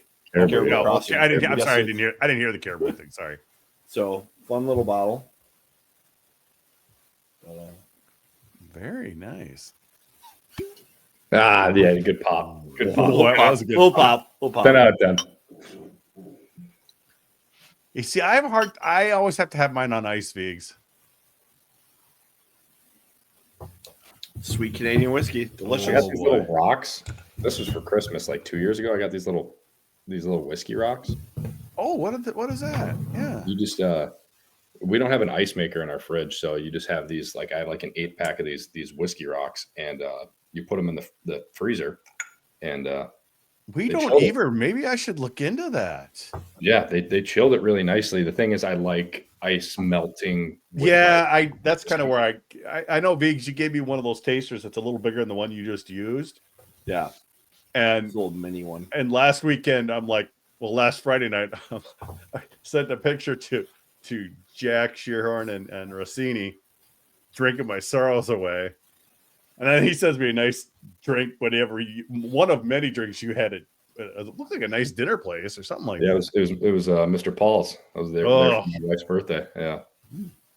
Oh, man. And The bartender. Yeah. I got. They're already ripping me. It's not Boone's Farm. Gosh, I haven't had Boone's Farm in at least 15 years. They're ripping on me for drinking local wines. So what? Jeez. When's the last time you guys had or have you ever had Ron Diaz? You ever seen the bottle? 2000.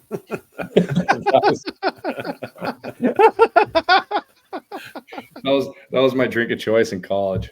Oh, well. I was still in college in 2000, Jack. So Yep. There Gosh, you go. It tracks. That's the last time I drank it too. Yep. So I'm trying to think what our go-tos were back in the 90s.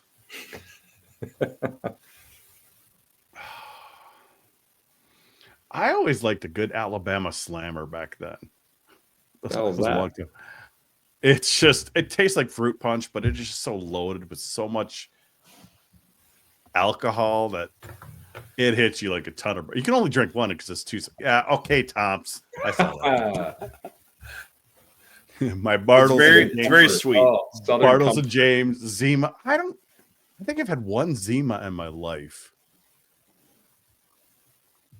I don't think. Do they make Zima anymore? I don't think they make Bartles and James anymore. What wine coolers do they still make? They still make wine coolers, right? I'm not the demographic. I mean, look what I'm drinking. I'm not going to know the answer to this question. Yeah, just I've got nothing. I've just got water. I've got water. get that pinky up. It's not the Thanksgiving episode where I drank an entire bottle of wine and I think 2 glasses of whiskey. Is the normal start time 9:30 or is that a late one? It is always 9:30. I'm kind of I got to get my kids to bed, Jack. So 9:30. They should be in bed by 9:30 most nights. Some nights it's a little harder. I'm waiting for them to come downstairs and just cause havoc sometime in the podcast room. I've got a 10 and 12-year-old, so they're mature and young enough to not do that yet. They don't have the attitudes of a teenager. I have had E&J brandy and I don't mind it. Do you not bad. Do you have a log? What was the last episode I was on? It was last year. You have a log. Jupe's got a Google sheet it track. felt like it was around holidays. Give me a second here. Let me see. You were on. You were both on in January. You and Shearhorn were on January 3rd. Okay, so yeah, it was a holiday.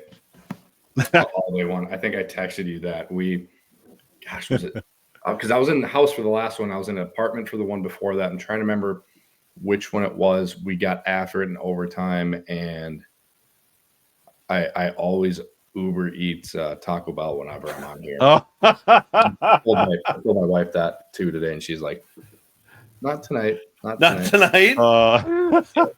We're in a house now. Yeah, but I ordered I Uber Eats Taco Bell, and I think I woke up at like 4 a.m. and I was like, my Taco Bell's still outside. And I went out, and it was kind of same like this. It was like -10 out, and it was just everything was just frozen. Solid. Yeah. That's gonna be a new clip there, Viggs. That's a good one right there. It's definitely got to be a new clip. Yeah, I think I was drinking beer during that episode, so that was the mistake. Like during the episode, I was drinking Coors because there was a holiday episode, or it was like an extra long overtime one. I don't have any beer in the house right now, so thank goodness. Viggs, I know I saw earlier, right? Or you were getting a compliment on your sweatshirt there. Yeah, look at that. I've still got the ghost fit going that the Stat Crew guys figured out, so it's super comfy. Really enjoy it. Like the little tassels there, retro Goldie. That's like retro Goldie. Yeah. So retro Goldie is now regular Goldie. They don't really use the old logo like I have up my wall now. Yeah, this ghost fit stuff is great. I love it. I'm gonna have to try to find some more apparel from them. They've got a black one as well. I know they got black ones, man. I told Peach next time it gets that order, get me on that because I don't want one of those. Those are nice. Yeah, U of M connection and then Peach. So what's this Prior Lake Pee-wee here? I was trying to update as you were chatting to. Ran into Joy Martin the other night. Did you guys see Parisi, Ballard, Dubnik are coaching squirt teams for Edina? Must be undefeated. Dubnik? They've all got kids probably. And I mean, that's what makes some of these programs really good is they've got all this talent coaching these young kids. So we saw Eric Stahl at Mariucci last year for Danny Ehrman's team that he was coaching was down after the game to go into the locker room. And I think one of Eric Stahl's kids was on Danny Ehrman's team or something. Because like all of a sudden you look out the media door, all of a sudden there's Eric Stahl standing there with his kids. It was just really weird. And then you see his number retire just a couple nights ago. Yeah, I'm sure that Spurgeon's kid is playing on this Parisi, Ballard, Dubnik team too. It's just like I remember my kid's a Pee-wee this year, and I remember playing in a tournament at Jefferson at Big. It was like a Mite Jamboree, and there was an Edina team there. And I just was like looking at the last games. It's just like all these NHL players, their kids are playing Mite hockey, and sure enough, like the dads are there coaching too. It's like they may be on the road a fair amount, but they're helping out as much as they can. Team's going to be, the high school team's just going to be nasty in 10 years from now. Josh Harding's the assistant coach of the high school team too.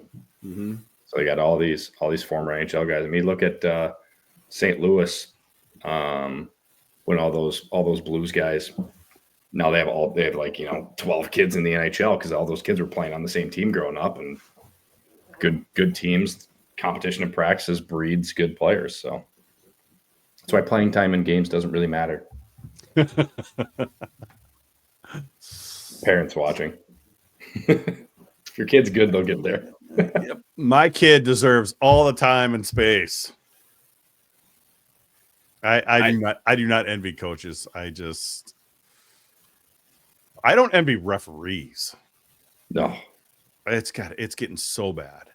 Okay, I swear, I wish I could remember the guy's name. 2 weeks ago, one of the high school games, one of the referees for our high school game, I was like, "That's a Big Ten referee."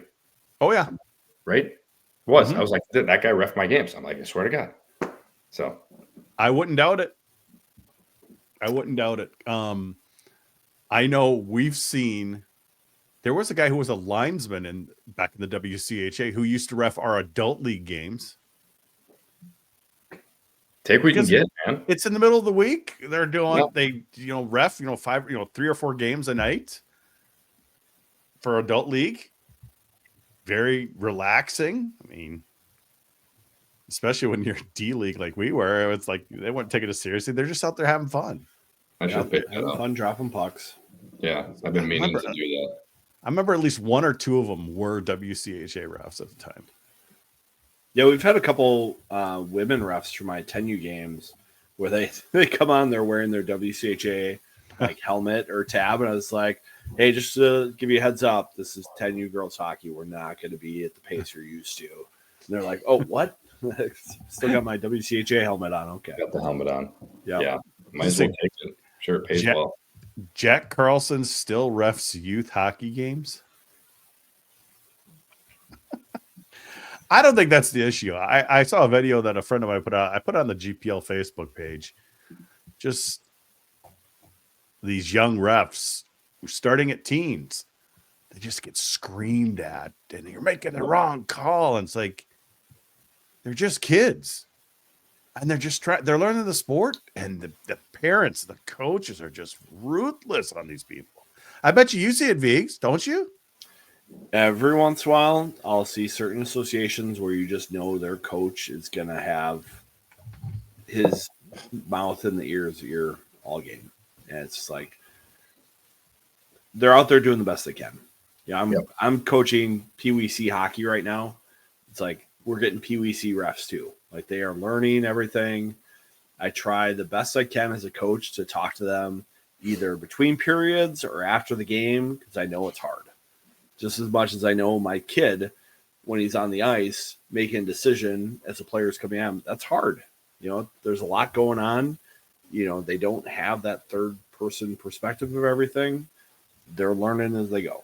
So it's the same thing as a coach. Like the refs are learning too. I'm learning as a coach. So, yep. We had one referee in the East Coast League. How about that?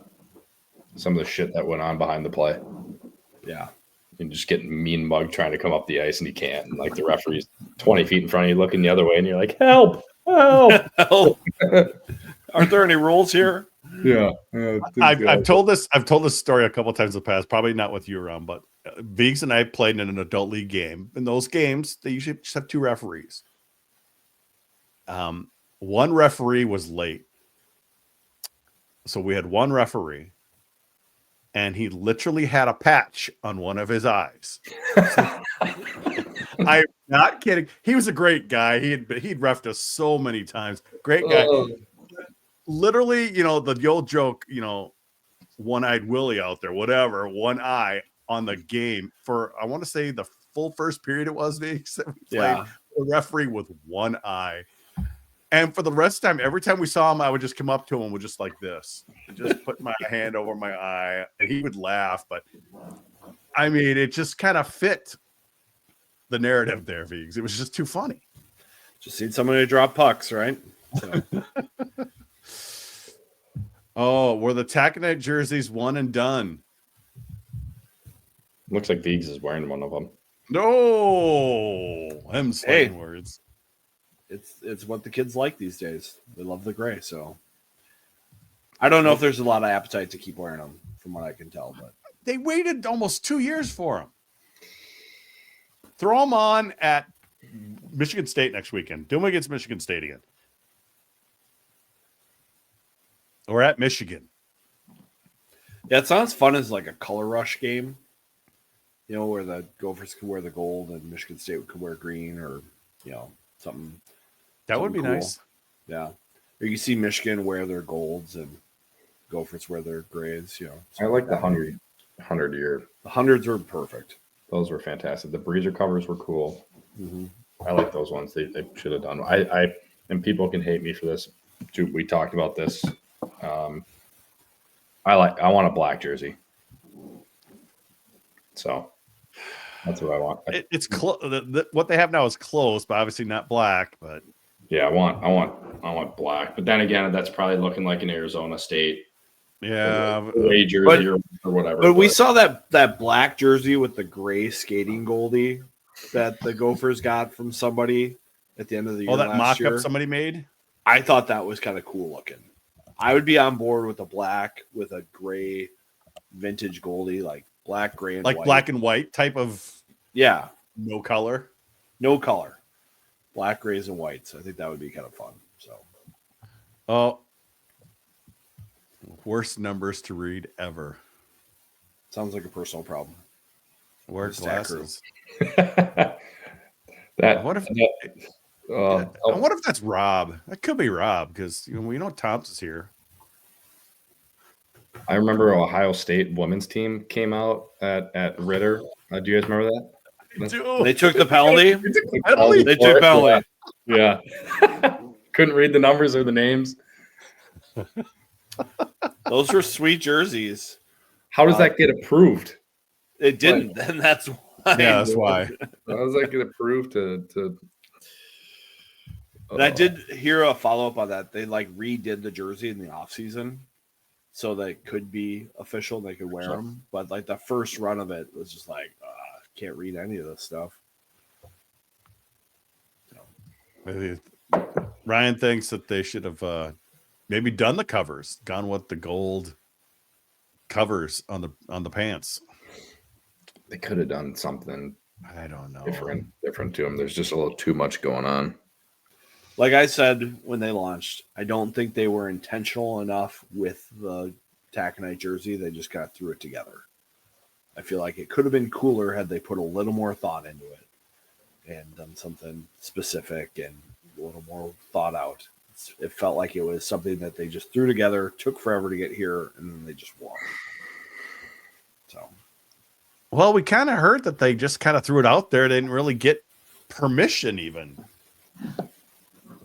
They just kind of threw it out there. No one objected. And then obviously they took forever to do it because they ordered 4 jerseys for last season, I believe it was, for 23-24. And they had ordered them in November or December of 22. Taco Bell's here. No, I'm looking around my bottles in is it the decanter? Is that what it's called? Yeah, decanter. Yeah, my favorite whiskey, Willie's Montana, honey moonshine. Is the way to go. But this is a close second. That's from my very small town in Montana where my wife's from. You can order stuff online. They have great stuff. I highly recommend it. I cannot wait to get back to Montana this summer. Where do you go? Well, we're doing the national park. We're going to Glacier, but I just love Glacier. I love driving through the state. I love, just it's beautiful. Just even when it's just these rolling hills and it's just, they're right. When they say big sky, it's just, I love Montana. I gotta get this freaking thing open. He's just laughing and chewing on it. Oh, he goes off camera to open it. Some insecurity there. Oh boy. He doesn't want us to clip it. What do you do? I can't get it. That's what she said. Oh boy. What do you do?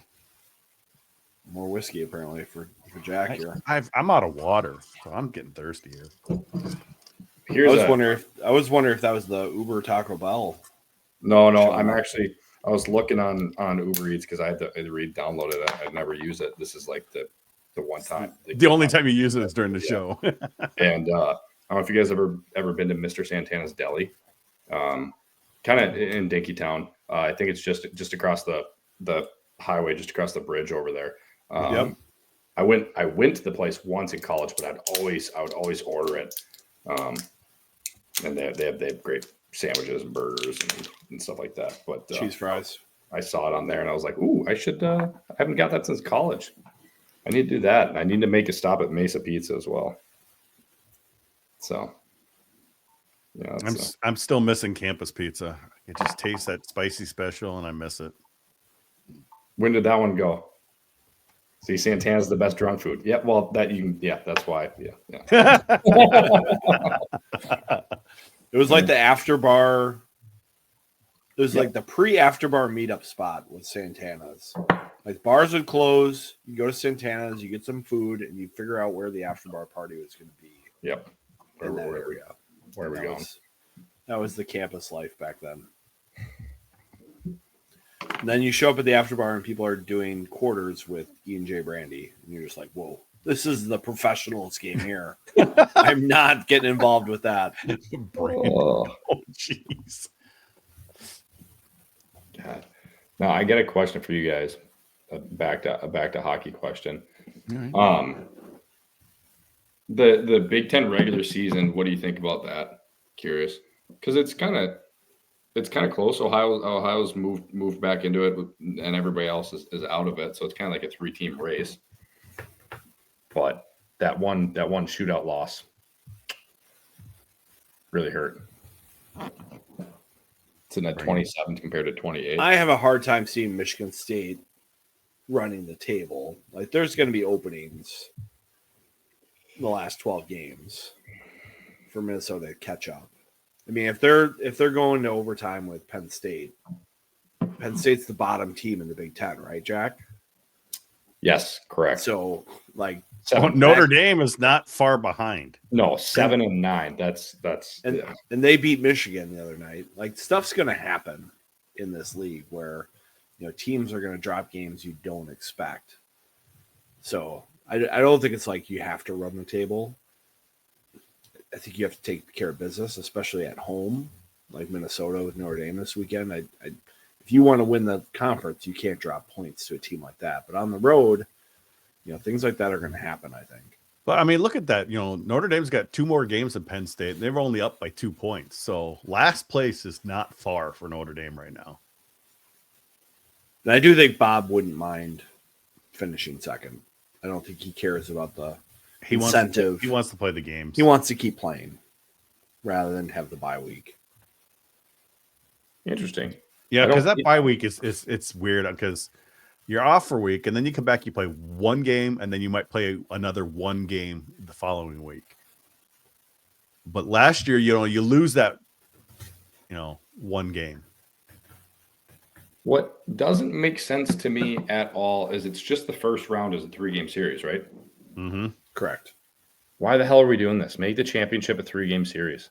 Like, I don't understand why we care about one playing 8 and sweeping them. Who cares? I know in the old league it was looked at as ticket revenue for the home team. I think now the Big Ten splits all the ticket revenue, and so they still want that money. I don't think it's as big a deal in the Big Ten, but that's kind of been the historical reason why you have these first round playoff games in college hockey, is so that home teams could get that gate and help fund the conference that way. I know NCAC, that was a big part of their league, was generating enough ticket revenue to pay for all the stuff that the league needs to run, and the playoff tournament was part of that. So that's some of the inside baseball on why they do it the way they do. I wouldn't mind seeing that though. I mean, you're only playing 1 game on a semifinal. Why not best 2 out of 3? And then maybe you have a 1-game championship. I think, especially when you only have 7 teams in a league and you're not playing like a playoff weekend like a lot of the other leagues do, you want the teams playing games. You don't want them sitting around, right? Yeah. It's just, for me, it's just what is missing from college hockey. College baseball does series. Obviously, less physical toll. You have different pitchers, but look at what college football's done. They've added games. Okay, so obviously the precedent is there that we can do this. Like, they also use campus sites, right? But NCAA tournament series. Like they're playing in the series. It means so much more. You're getting kids more prepared for the next level too. Like, it just means so much more. And that's where you really, really build rivalries. I know we built this rivalry with Michigan over the past 4 years with these playoff games and stuff. But imagine if they were a series. How good those games have been. Imagine it being a series. I mean, I would love the NCAA tournament to be a series format at 3 games sites. 3 games. Yep. I think that'd be great. Then you're making the season a lot longer then. How many games do they play in the USHL? 60, probably. Okay, 65. if you do that, you got to play in December then, because enough of this 3 weeks off stuff. I think most college coaches would be in favor of that. I don't know Bob why was they just keep on his radio Week station off. You're this 1 week week off. saying, "Why do we take all this time off? Let's take a week off for finals. Let's not play on the holiday, but let's keep going." Like, if you're playing major junior, you're playing 82 games. Yeah. So that's something that these coaches use against kids going to college. Here's the problem with the Big Ten, though. You've got that stupid Ohio State and Wisconsin arenas that have all this other crap going on. They're not dedicated arenas. Yeah. And Kohl Center can't host on this day or that day. They have a hard enough time now. You think they could host a couple series? I mean, you got playoff weekend. You think they could do 2 more weekends? I think it'd be tough for them. Yeah. Sounds like a personal problem to me, Jude. Yeah. Hosted on. Yeah, I know, but that's what they're gonna say. Yeah. You got Ohio State. Yes, they're not the greatest in hockey, but they still have a lot of pull in the Big Ten. And these are Big Ten tournaments, so whether we like it or not, they still have a lot of pull. Whatever happened with that women's arena? Are they gonna make it bigger, Viggs? It's been tabled a couple times. Like I've been watching their Regents documents, and they have not posted an update, even though they said they were going to post an update in November. So, because something must be going on there. They're playing in a substandard high school rink right now. Right, it's worse than all the women. Yeah, it's just awful. Yeah. It's too bad. And they've got more than enough money rolling in. And hey, Jack, can we get a look at the label on this whiskey that you just had to mouth open and tear apart with your teeth? Hey, sure. Oh, sorry, went the wrong one. Wrong guy. There we go. Okay, Bighorn bourbon whiskey. Okay, Bighorn whiskey, and it's kind of cool. Not on this one, but on the Honey Moonshine one. It has on the back. So I believe the distillery is powered by the Madison River, so the big river that flows through the town. It's one of the biggest fly fishery rivers. But it has all the stats like the flow rate, the water temperature, everything like written on the bottle manually for when it was bottled. So it's kind of cool. That's cool. So this one's 10/31/23. And it says usually the person who bottled it writes their name, but this one says "Go D-backs" on it. So I think the Diamondbacks were playing like the World Series or something like that. So somebody wrote that on there. So yeah, they have a lot of cool stuff. Yeah. Yep. So I'm reading here. Chris Ellis is worse than Aldridge. Their arena for the women, don't they hold like 400 people, if that? Maybe? Yeah, Ohio State's rink is terrible. It's just Stewie's right here, our buddy. It's like Somerset, Wisconsin. It is a rough rink. Like it's not very small or not very big for a national championship caliber team. It amazes me. What are you opening now, Viggs? Oh, just a little. I do like the Buffalo Trace. If Jack's gonna have another one, I gotta have a little bit. Jeez. Yeah, I'm looking around. I'm like, what can I crack? I think I need to add a bar to my office. I think you gotta have a bar apparently for overtime when Jack's on. I could put a little fridge there with a little space on top. Maybe I could pull that off. I've been taking books out and putting animal heads in and whiskey in. So like I had a full library of like books that I've read and books I want to read. Just replacing it with dead stuff and drinks. Buffalo Trace. I'm jealous of these. That's good stuff. I'm telling you, people, get a good relationship with your store. It goes a long way. Yeah. I've been going to Coburn's. It's tough to get a relationship there, but I'm sure. Yeah, there's like a Prairie Liquor just down the street, or I'm sure Coburn's has a guy. They do bottle picks at Coburn's, so actually that's where I got the Buffalo. That's where Barb found the Buffalo Trace, 2 bottles of it. There you go. She asked, "What do you have anything better?" And they was like, "Yeah, we got this Buffalo Trace back in the room. We don't have it out." So Barb takes care of me. What's the why am I? It's not. It's not Bullet. It's not Bullet. Oh, Makers. Do you get drink makers at all? Yeah. Makers 46. Yeah. I've been trying, like, every time I go into the liquor stores, I'm trying to find like the heavy dipped ones. I don't know what the name is for it. Have you seen those? Because they hand dip all their bottles. Yeah. Ones that occasionally that are like all the way down to the base of the bottle. I don't know. I've just been thinking of cool bottles to collect, and I've been looking for one of those. I remember back in my younger days, the like Dinkytown one had dipped in maroon and gold. Really? So you could get a Makers that was dipped with maroon and gold wax. Wow. I haven't seen one in 20 years, but I remember they used to have that at one of the old like Dinkytown liquor stores. That's a keeper right sweet. there. I wish I would have kept it from back then, but that was pretty cool. Oh, let's see if I could buy one of those. Be good for the alumni get together in the summer. auction that sucker off. Yeah, that'd be cool. I went to it was 2 years ago. I went to my buddy's bachelor party. He went to school in Kentucky, so we went back there and did a bourbon tour for his bachelor party.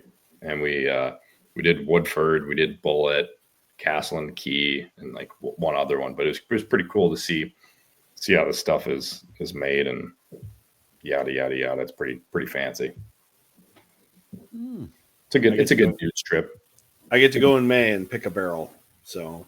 Oh, you are? Which one? I get to pick a Stag from Buffalo Trace. So that'll be really cool. Where is that? So Kentucky, it's outside Louisville a little bit. Yep. Going with a group of guys, some college guys I know, the liquor store guy at 1010, and we'll go there. We're going to do a Russell's pick as well, and I think maybe a Bardstown's pick. So it'll be a busy week. And then do they bottle that for you and like distribute it to all of you guys, or how is it? Well, so they bottle it and then distribute it to the liquor store. Oh, okay. Distribute it to the liquor store. Yeah, or to the distributor, and then the liquor store, and then to us. So because there's certain rules. Three-tier, system. So got it. How many bottles do you pull from a barrel? For Stag, it's short because it's such high proof. I think it's like 120 bottles a barrel or something like that, or 160 bottles a barrel. It seems something small, like that. yeah. It's small, yeah, because it's proof like 140. Yeah, so it's pretty powerful stuff. You break those bottles up then across all of you guys, or like does the liquor store keep any, or is it all for you guys? The liquor store mostly keeps them, I think. Got it. So, got it. We'll get a few extra, but like Stag is one of those bourbons that like a store gets like 6 or 12 bottles a year. Oh, okay. So they're getting 2 barrels of it to sell. So it'll be pretty exciting. Selling it all to Vigs. Yeah. I don't think I have the bourbon budget to buy a barrel of bourbon. Yeah. Yeah. The wife might question that one a little bit. I might question that one a little bit. So it'll be fun. I've never been, so this will be my first bourbon trail trip. So we're doing it big. I like that. Somebody said the Scotland trip. Would you guys ever do that on like Scotland or Germany and like Whiskey Chat Live? Yeah, this is what this always turns into. Oh yeah. Yeah. Chip would work for you guys too. One of these days. Golf is a big part of a Scotland trip when I eventually pull the trigger on that. So yeah. I want to go to Oktoberfest or something like that. I think that'd be cool to experience it once, and just some of these different bucket list things. Even like, have you guys ever done Mardi Gras, like something like that? It's comparable, I guess. But New Orleans has never interested me, just because I've heard so many stories that, except for Bourbon Street, it's just a dump. Yeah, I was there 2-3 months ago for like a 3-day work trip. We took out like a riverboat gambling thing for the corporate thing, but then went to the casino after. Seeing a sports betting lounge was really cool though. Like during an NFL game, like the 500 screens and then the giant big screen, that was cool. But yeah, this Bourbon Street was really cool. But besides that, not really. But Mardi Gras would be cool. how does the Super Bowl keep going there? Yeah, Bourbon Street's great. Oh, yippee skippy. The Superdome, it's got to be pretty dumpy now, too. Yeah, it's so dark. Like every game you watch there is just really, really dark. There's probably some money. Yeah, and why it keeps going. I know, but man, great food. That's a good point. The food, good food. The food is fantastic. I want warm. Yeah, they always like it warm. They're not big on cold locations, but boy, they go back to New Orleans a lot, and it's just a dump. Yeah. Have you guys ever been to Japan or Korea? No, my daughter's been to Japan. My daughter spent almost a month in Japan. Really? By herself. In hostels she was staying. Did she speak Japanese? Not very well. No, you don't really need to. Not very well. But yeah, hats off to her. Yeah, she sent me a video of her on the bullet train going from Tokyo to, I can't remember where she was going at the time, but literally just whipping by. Amazing. But she did on the cheap because like you stay at hostels, it's like $15 a night. Yeah, you're with other people, but you're young. The funny thing is, while she was there, she ran into somebody she knew on a street in Tokyo. I just think of the millions of people in Tokyo, halfway across the world, and you run into somebody you know. I ran into my freshman year, like junior counselor from St. Olaf on the streets of London when I was doing my study abroad. I had no clue that he was there, and I just ran into him. It was his birthday. And so I remember he's like, hey, I can't go out with you tonight because I'm going out with my girlfriend, but come to my bar in London, and you can hang out and drink and enjoy a night with my buddies. And I get there, and like his 4 buddies, like 2 of them don't speak English, and one of them's German, and one of them's Italian, and then there's this other English guy, but we all spoke just a little bit of Spanish. So we were watching like a Champions League game, speaking Spanglish to each other and just drinking free beer from this bar in the south of London, just randomly getting together. It's like when you are young and you can do stuff like that, it's really fun. That's awesome. I'm doing London and Paris in September of this year. Nice. So that one that's my first international exposure. So I'm excited for that one. Any recommendations? Are you taking the train between? The channel from like London to like Paris or something like that? I think we're hopping on a flight. This is my wife and my mother-in-law's doing. I'm just there to kind of ride along. My brother-in-law and I will maybe sneak off to like a war museum at some point, So there's just so much to see over there. So much history. It's just, you can't see it all, but my number one advice is like try to speak the native language as much as you can in London. Just attempt it. Well, no, like when you're in Paris and stuff. Like when you're in Paris and stuff, it's like try to say bonjour to everybody. Like if you're trying to order something, like just don't assume they're going to speak English because they really don't like that. And if you try, even as bad as it could be, it goes a long way that you're trying and you're not like just this American who comes over there and just say you're Canadian. Yeah, say you're Canadian. So my wife has been to Paris before, and like I feel like I've heard so many different things because she's told me stories about how she'll be in a restaurant and she tried ordering in French, and the waiter went like, "Ugh, English, please." Like, like English, please. Yeah, like they're sweet. Interesting. Everyone always humored me. They're like, "Thank you for trying." Yeah. Finish what you're saying. Yeah. I love that. Oh. Just because I remember being in Germany and clearly they knew how to speak English, but because my friend had just like right away just gotten into English, they were just like, nope, not having it with you. So yeah, gotta try. Yeah.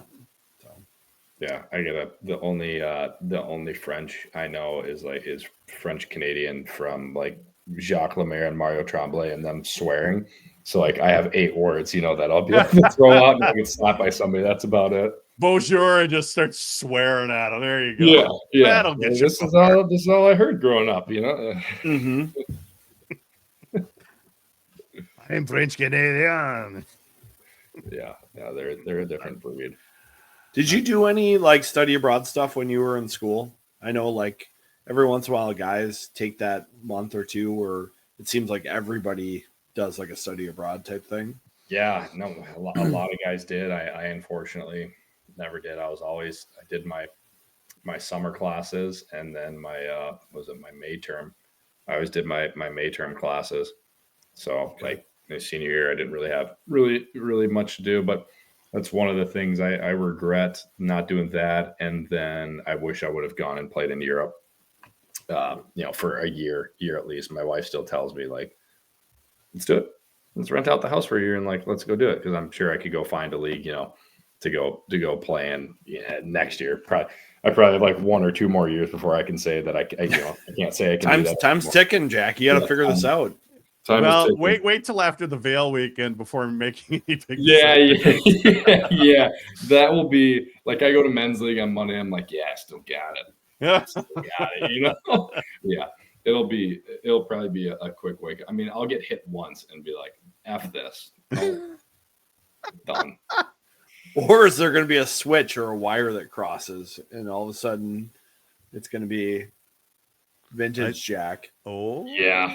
That's what I'm nervous about too. Like one of my good buddies, he played at Lindenwood when they were D3 and never. I mean, I had a cup of coffee of pro, but like just the little experience that I had, I just know. And like in men's league, he gets like overly aggressive and rubs guys out and stuff. And he's so excited to hit guys and stuff. And he's gonna be my D partner. And I already know. I'm like, he's just going to crush somebody and I'm going to have to go over there and just eat some punches for him. Like, so I've told him multiple times, like, please don't, nobody throw a big hit in the first period. Like we don't need to start our weekend that way. Oh. I take it your men's league is no check, right? Or yeah, no check. It's competitive, but it's not that good. So are there really any checking leagues? I mean, really, I don't. No, this is like the only semi-pro one I know of. And I think it's fun because you're going out and playing in front of 1,500 fans, you get to wear a team jersey and stuff like that. And you get to travel. But I'm not going to Tuesday night league to throw hits. Like, God knows there's some guys like. Oh, there's some guys who try to get the elbows in and are just like, okay, this is adult hockey. Yeah, you have many different levels, A to D, whatever, but it's still supposed to be fun and not. Everybody's got to go to work tomorrow. Yeah, everybody's got to go to work tomorrow. Like that's what I hate is like some of these guys get ratty, and I'm like, there's like 2 guys on our team that like we played at high levels. Like you would die if we actually wanted to do this. Like we don't want to do this. Okay, like let's not mix it up. We're good. I gotta go to my sales job tomorrow. Okay, chill. We had quite a few players like that when we played Vigs. You could tell they didn't play high school hockey, but they played. Oh, what's the other alternative for high school? The junior gold. Junior gold. Yep. And they just think they're the best thing ever, playing in a D league where they shouldn't even be playing. I'm a D league player. Vigs, you're a B to C league player, probably. Depends how much I'm working out. I was E. Depends how much whiskey I've been drinking. I was E League maybe because I never played, so I saw. How did you get into what you do now, like this? Honestly, just being a fan. But what was it? The PrideOnIce.com website shut during the 2003 Frozen Four. I just put up a temporary message board so people had a place to go to chat during, because it was the biggest, most busiest time of year. And I just kept it going. And, you know, eventually the Pride and Ice site was shut down and more people are coming to the site. There is a, I don't know if he's still on the site, but Kevin Kurt, he was an old SID. He was a member on the site. He says, why don't you come over? I'll get you credentialed. And we just slowly got into it. And then 14 years ago, we started this podcast, and we're probably one of the older podcast feeds. I mean, that was before you came on even. Yep. We've been around a long time, and I enjoy it. And now this is, you see, I've been fully credentialed since the 2007, 2008 season. And we were partially credentialed 2006, 2007. So what's the difference? That Blake Wheeler goal in what was their last Final Five championship was my first Final Five covering, which was, wow, turned out pretty awesome, by the way, but that was their last Final Five championship. And I remember I first started writing for you at those Final Fives because Cardinal wanted to be in total room mode for the Final Five. Mm-hmm. So I would kind of sub in and write a little bit of Gopher Puck Live stuff during that weekend. Mm-hmm. And so that's when I started doing that with you guys. And from there, cease and desist from FSN. Yeah. Some of it started, I would put together highlight videos of the games. This was before YouTube, because I'd record the games and I would take them and create little clips. And I remember seeing Thomas Vanek at a bar once. And he says, I send my dad links to your clips so he can see me play. But then Danny Ehrman had a penalty shot against Wisconsin that everybody's seen. It was the first penalty shot in ages. It got a lot of views, and the people at FSN got pissed and got their Los Angeles lawyers at me, cease and desist. And they're like, "You can't do this. We own this property." And obviously, it's not like that now. You see clips all over the place. You know, with YouTube, it kind of got away from them, but they got mad at me because I was offering something that you couldn't find anywhere online to look at highlights or anything like that. So I'm not allowed to. I just tried to share a link. You're definitely not allowed to share links in the chat, are you? I don't. I probably got blocked with the porn bots like 3 years ago. You could just text it to me. I was sending somebody asked what's the league, and I had the Wikipedia page for it. I'll send it to you. Or just search Mountain West Hockey League. That's all it is. But yeah, interesting enough that they have a Wikipedia page. Well, here's the actual league. Let's share what I've got here. I tried to get Shearhorn to come out of retirement and put on the pads, but he's only good for like a Christmas skate or something when the boys are back in town. So this is their official play. Did you think they're wiki or? Well, yeah, I tried to send the wiki, but yeah, they got the official site too, and yeah. And what gets your attention there? There's a studio. There's a studio network. Here's the wiki. You're going to be tuning in now for sure. Yeah, there's the wiki. There you go, folks. Ray Donk. Who's Ray Donk now? You guys still up? That's what we do. Sleep. Who needs it? I took a nap earlier. Yeah. We probably should call it a night. It's weird. It's a Tuesday. Uber's 7 minutes away, just so you know. Uber Eats, not Uber. We're not going anywhere. Uber Eats. What did you order? I did get Santana's. Oh my goodness. It's living the dream right there. Look at that. We got 7 minutes to kill then. And Jack's got to go eat. Gotta go get that. Oh, I love it. Oh, I think our longest show is over 3 hours. I want to say we have had a show that went over 3 hours. So, Jack, what's been the feedback from your old teammates about your new radio gig? Have you been getting chirped at all during the games? Do you get like scouting reports? What's going on there? I didn't get a lot of feedback from from teammates, I did get like walking around. So I mean, the first Friday, Saturday, it went better than I expected, but it was still rusty, or like, my first time doing it. Like, then the next weekend was better, but it was kind of cool walking around the rink and just people telling you, like, anybody that's working or people in the elevator or attendants, like, they're listening to the game, they're not watching it. They're like, great job last night. And I'm like, oh, it's freaking cool. And like my dad texted me. Well, first of all, I told my wife, I'm like, when I went to the first weekend, I was like, don't listen. I don't want you to listen. I don't want anybody that I know to listen. Yeah. Mm-hmm. And I get home and she's like, I listened, like, you did great. And I'm like, what she did. And then the next weekend she shared it with her family and like my parents. She's like, hey, tune in, Jack's listening. And my dad texted me. He's like, and he told me, he's like, great job. Like, I like listening, like listening to you than like NHL commentators I've listened to in the past. And I was like, freaking sweet. Like that one was good. So it was. Let me tell you, you get animated up there, and it's awesome. Well, it's like, okay, off each other. I see Eric and I see Rossini and either Tanner Hoops. They're all sitting down. They're all just kind of doing their thing. You're standing up. You're ready to go.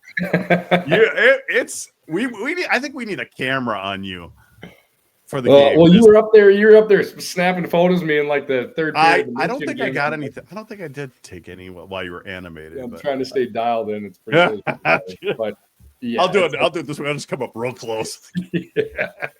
Like, I know when I noticed it was only 4 games, but like when I like stand up, like sometimes I would sit back down between a whistle or something like that. But like if there'd be a break, like I'd pop up out of my seat because that would get Wally fired up, and then like he gets fired up, and I get really fired up because he gets so excited. So it's fun feeding back and forth, and like, I mean, he makes it pretty easy. You could send a kindergartner in there and they'd be able to do it with Wally. So. Well, I mean, back in the days when Glenn was doing it, Wally was basically doing everything. And then Frank came along and really helped him out because, Frank could do ad reads and he's doing all this other stuff. And then that's kind of what you guys need to slowly get into as well. It's not just the analyst. It's like, oh, I have an ad read. I got to read right at this point and things like that. It'll become second nature to you. Yeah. Well, I mean, that was the tough thing is like, there wasn't really any training. Right. So, I mean, right. It's yeah, like trying to fill the shoes of a legend. We got a bunch of guys doing it, but there's not a lot of training, and just kind of get there and do it. And Wally has like a game sheet that breaks everything down. So, every single commercial break, like 2 minutes, this, that, okay. that. So if I didn't have that, I'd probably be really stressed out the whole time. But I'm like, okay, we got 30 seconds here, and then we got 2-minute break. We got that. So that helped out. But I was like, put on the headset and go. And I was like, okay. So I'm sure there'll be a little bit of that this weekend. But once I get the game notes in my hand and I start writing down notes, like that calms me down. And I surprised myself that once I'd write something down, I remembered it pretty well, which I wasn't expecting that. But if I wrote down, something about more, like I was like, oh, boom, like I remember that. So that surprised me a lot. I think you'd be good at it too, Viggs. Never done it. It's always. I think you'd be good at it. It's always harder than you think it would be. I know, but I think podcasting has helped. Maybe someday. My weekends are pretty full these days. Well, yeah. Doing anything. I think as my kids get older, it'd be fun to do like high school games. Like I popped on to the pull tab. You did Tuesday night high school game where they had Stillwater and Wiper Lake, and that was kind of fun. That was actually a day game, wasn't it? It was during the day. Yeah, it was. And Pete Wagoner, who does that for like a living, and he's partnering with John King. So, doing something like that someday would be fun. And I look at my calendar though, and I'm just like, how much time do I have? Maybe when the kids are older. Yeah. So maybe someday it'd be fun. It's always fun listening to you guys and see what you come up with. So. Yeah, I try to throw you guys on too. The only thing that sucks is it's such a delay. Yeah. Especially when you're at the game. Yeah. I still try to listen at least a couple periods just to check in when I'm there. So I'm hoping to be there Saturday. I might have a kid in tow, so that could be fun. So right on. Let's go. Yeah.